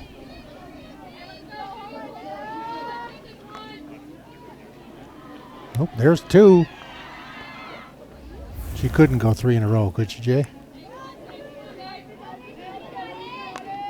Oh, yes, she did. Semling back up the middle. Taft knocks it down and throws to get the out.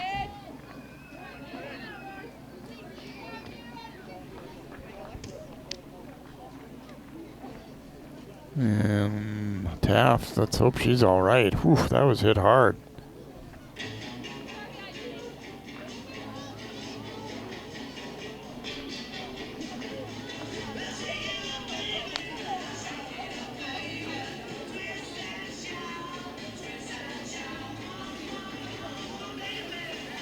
Yeah, she is not feeling so good. She might be coming out here right off her shin. Did get the out at first. They do score the run, but Taft is coming out. Yeah, she is not feeling good. Nope, that ball right on the shin. Nothing but bone there on the front part of your shin, so. It's going to be Amundsen coming into pitch. 13-8 now, Champlin Park. 2 outs in the inning. Runners that second and third, though, for the Rebels. Amundsen also looked like she is not pitched yet. We'll take a quick timeout and come back with more as this offensive showcase continues here on CCX.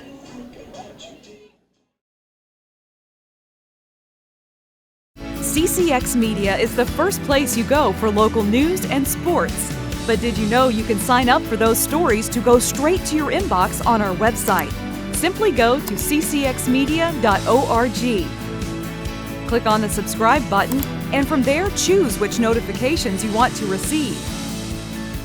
Then we'll send your favorite CCX Media news, sports, and city events straight to your inbox. Sign up now at ccxmedia.org.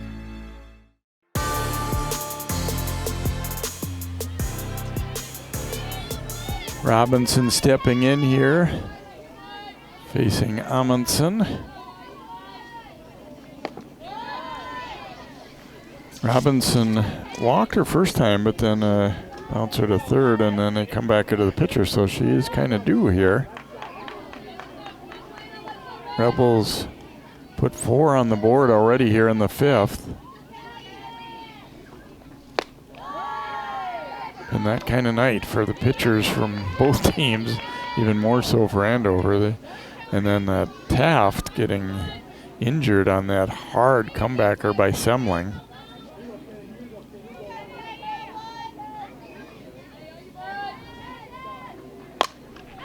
Liner, but right at second, and Robinson is out. But the Rebels extend the lead with those 4 runs. After 5 innings, it's 13-8, Champlin Park.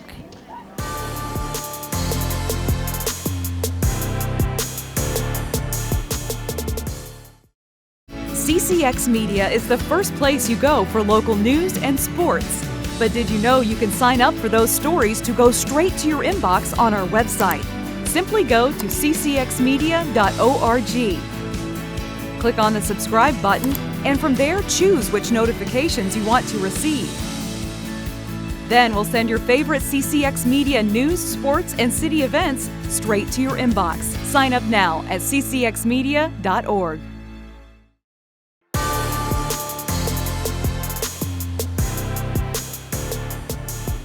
Welcome back. A new addition to this Champlin Park softball complex between last season and this is that little booth, and we are up top next to that. And good addition to the facility here. They've little by little really improved things around, and nice field here. Avery Stock is the batter to lead off the 6th now for Andover. She drilled a 3-run homer in the 1st, and then they've been kind of careful with her since. She's walked the next 2 times.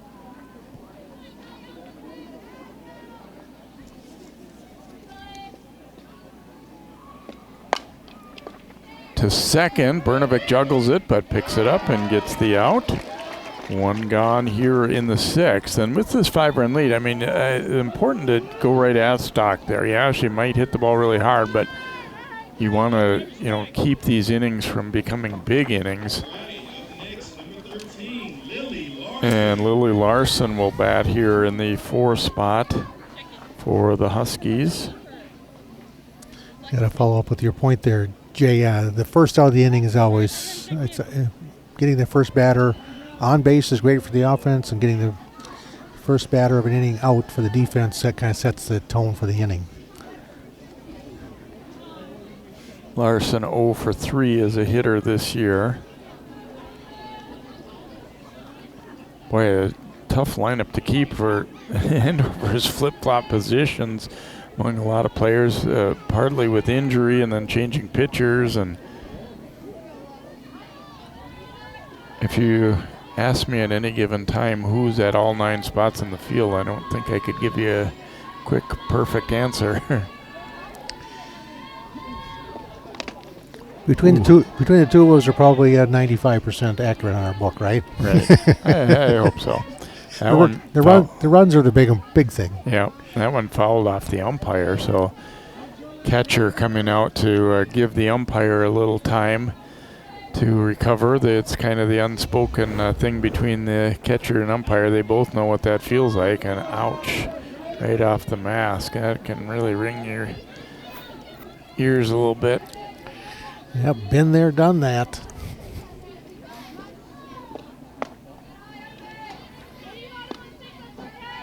Well, Iverson, it hasn't always been pretty, but sitting with a 5-run lead here and trying to see if she can't get 5 more outs here and secure a win for Champlin Park.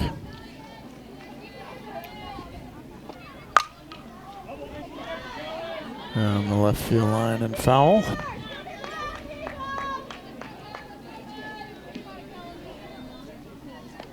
I mentioned it an inning or two ago. Now that sun has gone down, boy, that wind has really dropped off to very little.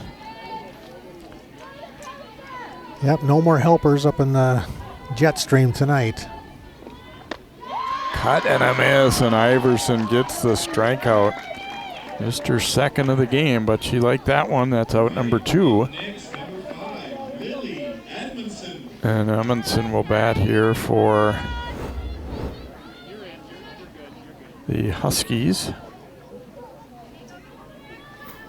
Yeah, it's Iverson's. She had two tough innings, the first and the fourth, but second, third, fifth, and so far here in the sixth, she's been in control. Well, you don't see this often. Amundsen was in the game originally in the number 9 slot, and now batting here in this 5th spot after they had made substitutions. Pops this one up. Brnovik out to make the catch, and for the second time tonight, we see a 1-2-3 inning for Iverson. No runs, no hits, and no one left. We go to the bottom of the 6th. 13-8 Rebels.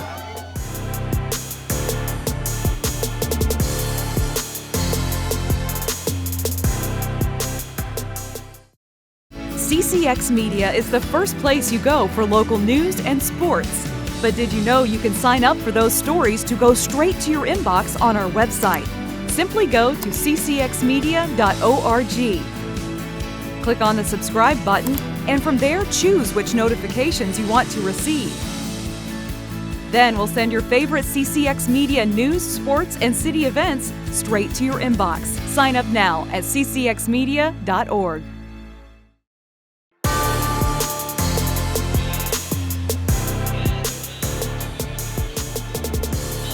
A lot of offense in this one right from the start, and Champlin Park's had a little more, though, as they lead it 13-8. We head to the bottom of the 6th. Kelly Iverson will be the batter for Champlin Park. She has gone the distance so far in the circle, and as we saw, some ups and downs in that, but pitching well enough to keep them in the lead and trying to finish it off as the Huskies have Amundsen in there in the circle now, after Taft was injured by that comebacker from Semling.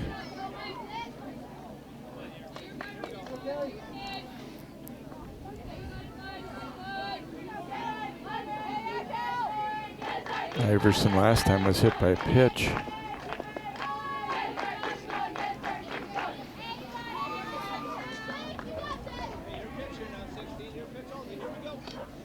Yeah, Robinson kind of came in a tough spot here. Hasn't pitched very much this year. She's trying to toe the rubber now. But she's also an Augsburg commit for next year, so she's going to be playing some ball in college as well. Fouled into the backstop there by Iverson.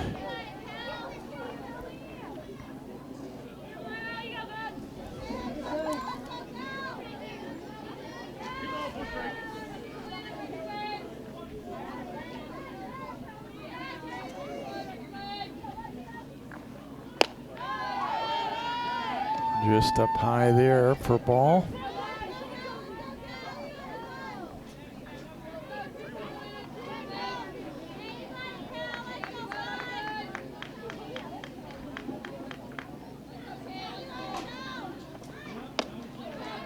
Rip and a miss, and now the count will run full.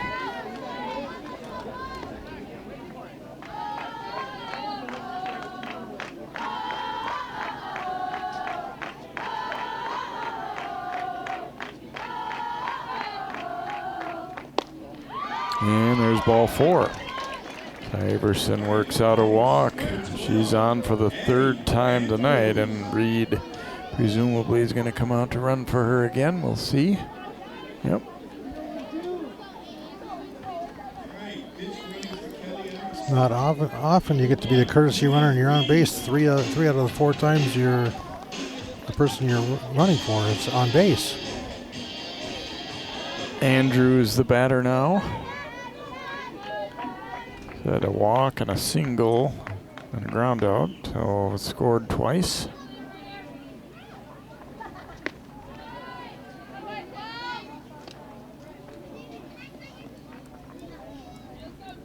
Normally you'd say, do we need any more runs?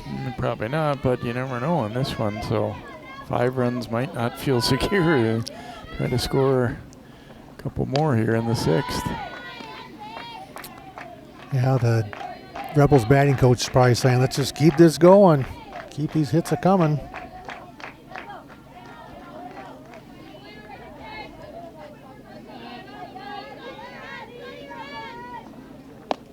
Cut and a miss. And the thing, too, is for each individual batter that comes up, regardless of the score, you want to get a hit, so. No doubt.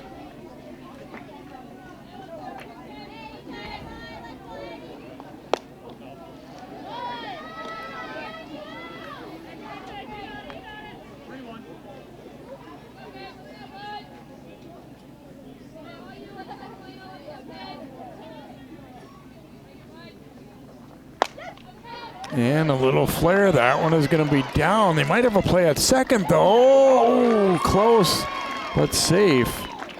As Reed had to wait to make sure that wasn't going to be caught, and they almost had the force out at second.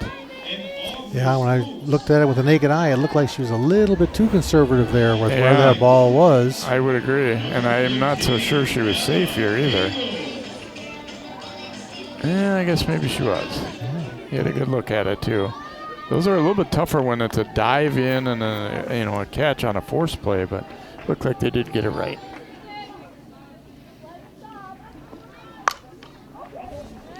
Cagle, the batter, fouls it away. She had a 2-run double last time up in the 5th.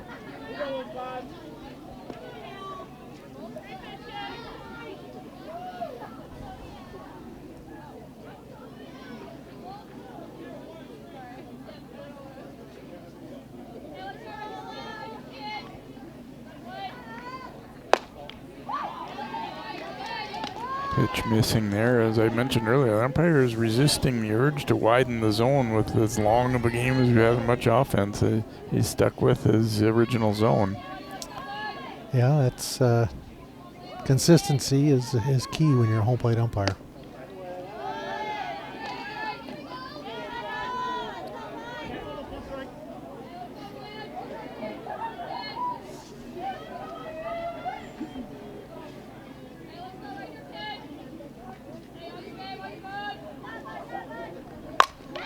Hit hard to short. It's knocked down. The throw to third, though, is wide, and it goes out of play, I believe, here. Yes, the runner is going to score. As Reed being waved home. A really good effort, but then the throw gets away. Call it an infield hit for Cagle, and then a throwing error will allow her to advance.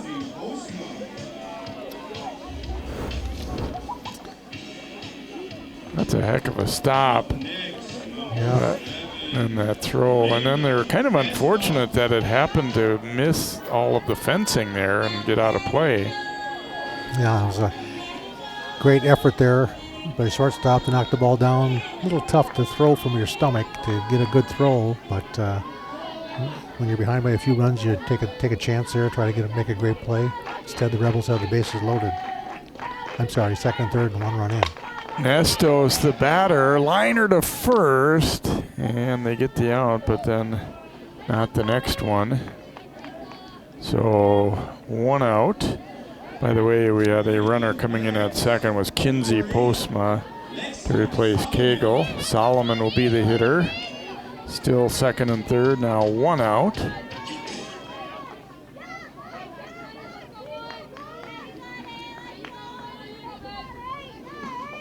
Solomon had a single and scored last time through.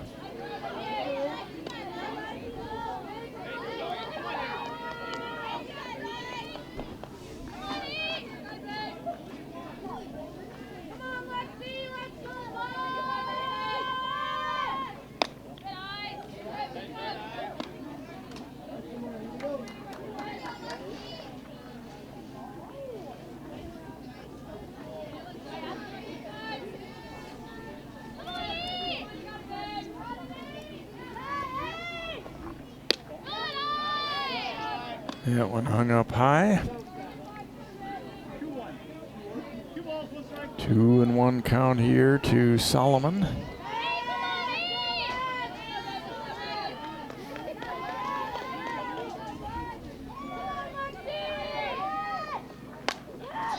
Fouling that one away, and it's now 2-2.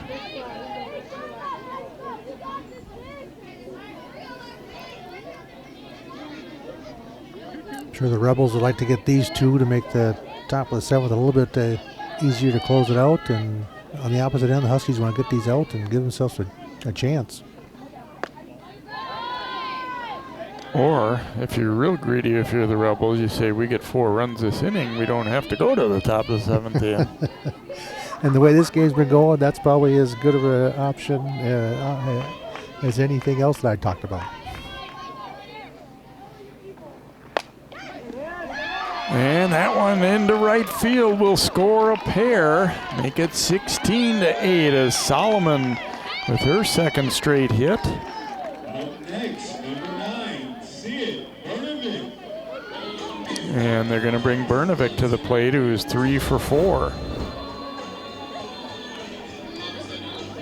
Well placed ball there.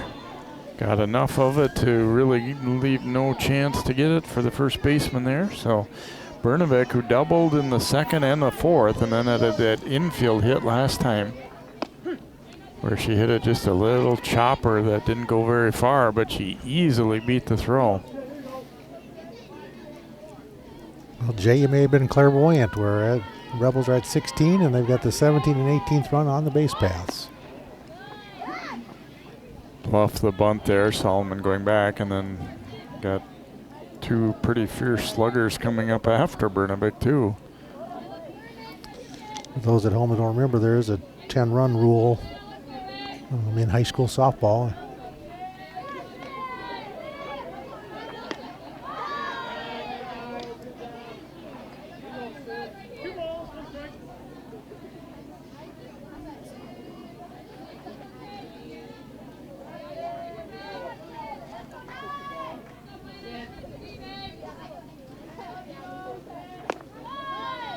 And now 3-1 to Bernovic.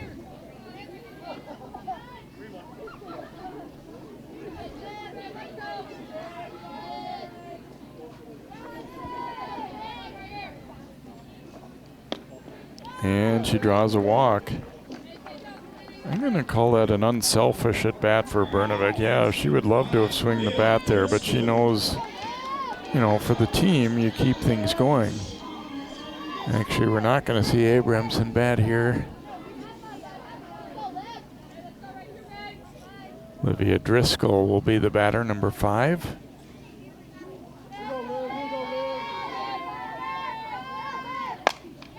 And she knocks one up the middle. They get the force play at second, though. Driscoll will be aboard. And Solomon over to third. That was a very nice backhanded pickup there, and continue on to the base. If that one got underneath her glove, we wouldn't have got the out, and we'd have another run in for the Rebels.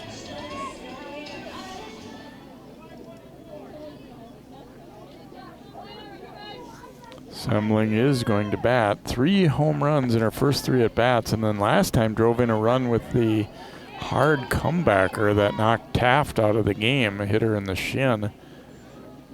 She did recover enough to throw her out at first, but it was clear right away that she was hurting and came out.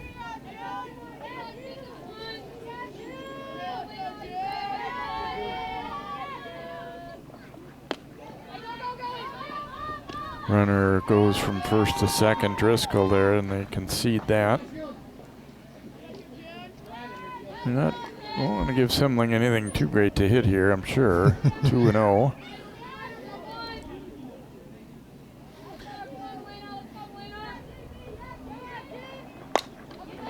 Does have the green light and fouls it away.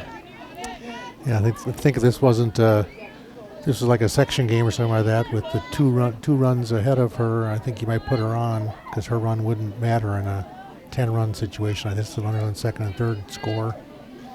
Give yourself more of a chance for a final out.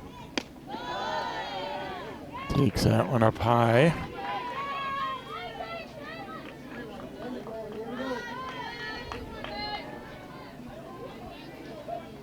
She's got to be just saying, come on, bring one more in here for me. Just one more. Ooh, and that one's off the pitcher again. The flip to first is in time. They get the out. And, boy, for the second time, Semling's drilled one off the pitcher. So the Rebels do get 3 more in the 6th. We head to inning number 7. It is 16-8 Champlin Park.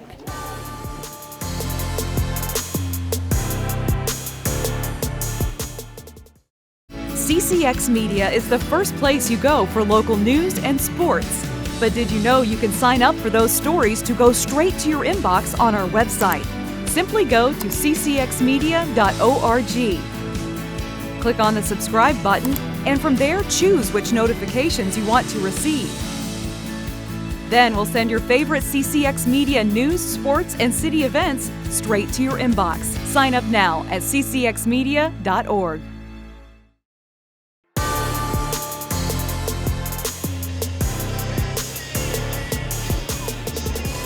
16-8 Champlin Park as we go to inning number 7 and a new pitcher coming for the Rebels. There's Iverson getting some hugs there after working the first 6, and it'll be Kennedy Robinson moving over into the circle here.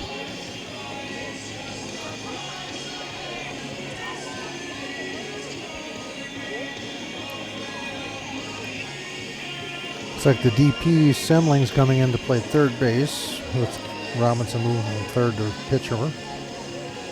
Robinson is 0-1 as a pitcher this year. We're at 6 1/3 innings, allowing 9 hits, 3 walks, 3 strikeouts, and a 3.32 ERA.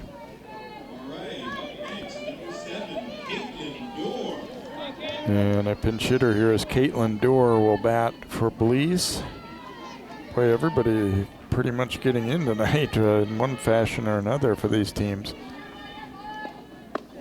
Interesting, I talked about earlier, to a certain extent, this game doesn't matter a lot in terms of, conference placing or section placing, or section seating, I should say.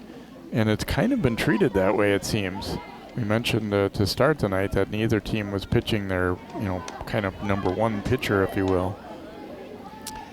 Yeah, I think they're both pretty well settled in with where they're going to be seated in sections and that sort of thing. So on senior night, get a lot of players in. Down to short. And Solomon makes the play. Dewar is out 6-3 to begin the 7th. And Koshak will be the batter here for Andover. Boy, you think back, it seems like an awful long time ago now, but when you think back to they started the night with their first 5 hitters getting hits. They led 4-0. If anything, at that point, you thought it was going to be Andover cruising to a win, but it certainly hasn't turned out that way. Yeah. 7 innings is a long time, and a lot of different things can happen, especially when you're mixing and matching your pitchers and your hitters. Lifted to right field, and 2 outs as Koshak flying to right. All right, up next, number 4, Alex Kostecka. Kostechka will be the batter here, hitting for the 2nd time tonight. She came into the game in the outfield. She, again, is their number 1 pitcher, but they electing to rest her in that role tonight. Takes a ball.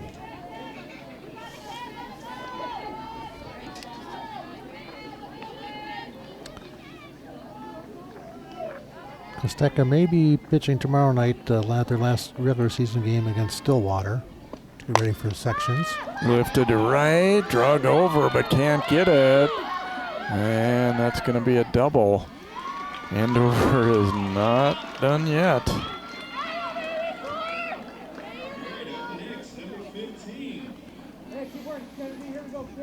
And Bass will be the hitter with a runner at 2nd and 2 outs here in the 7th.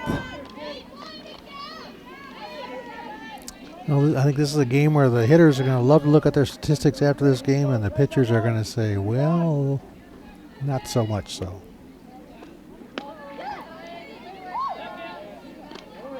Although we saw it coming into that last inning, good sign to see that if you're Iverson, you can be excited that your team won. You know, you gave up a lot of runs, but she was obviously very happy, and that's a nice thing to see. Yeah, because she did have 4 innings, 4 scoreless innings. Something to build on.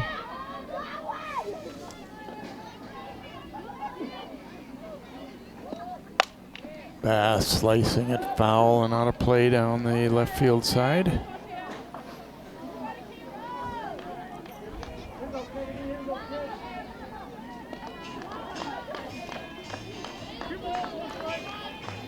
So the crowd is thinned out a little bit here as the sun's gone down, and as some of the younger players, youth organizations have to go home and get ready for school tomorrow again.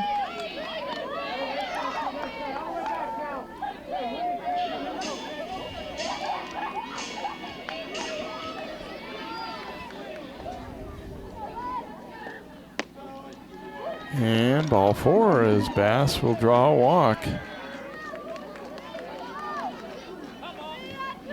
Top of the order now as Clough will come up. She is 3 for 4.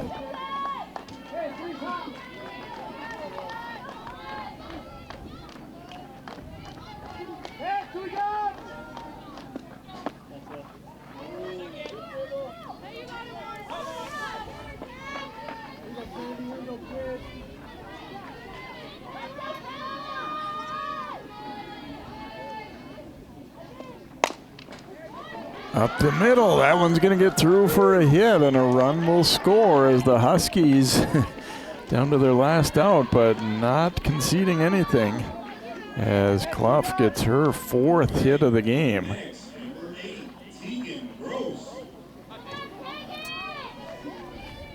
Yeah, no quitting either team tonight. Just keep swinging the bat. Keep clicking the scoreboard up. Another running 2 at a time. Gross is 1 for 4 officially, singled and scored in the first. She also did reach on an error and scored in the 4th, so been on twice, but officially 1 for 4. There's a strike.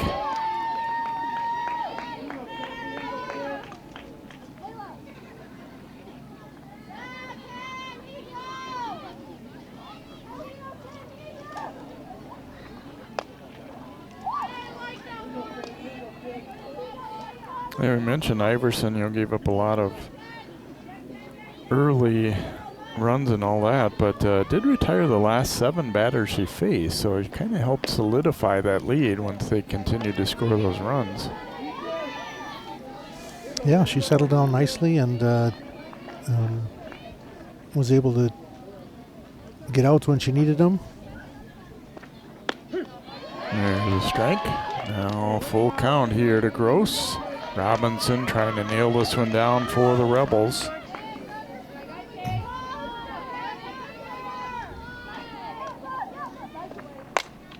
And driven a long way out to center field, and it is not hauled in there by Andrews, and another run will come in. 2-run score, and it's 16-11.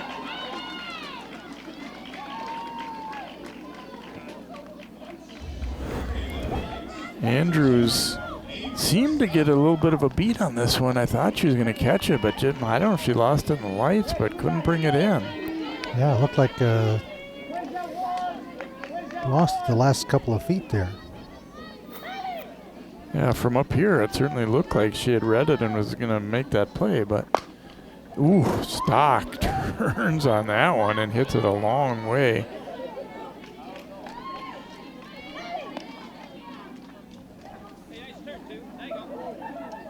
Stock did hit a 3-run homer first time up.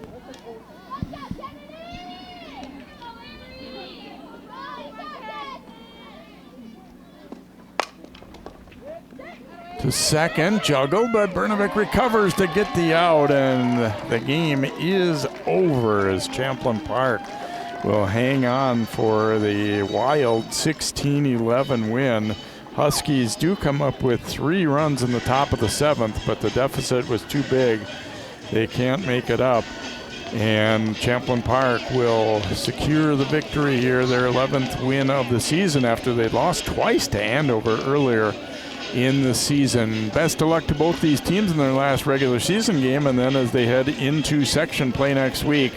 Your final score is Champlin Park 16 and Andover 11. For Kurt Cardinal and all of our crew, I'm Jay Wilcox. Good night from Champlin Park High School.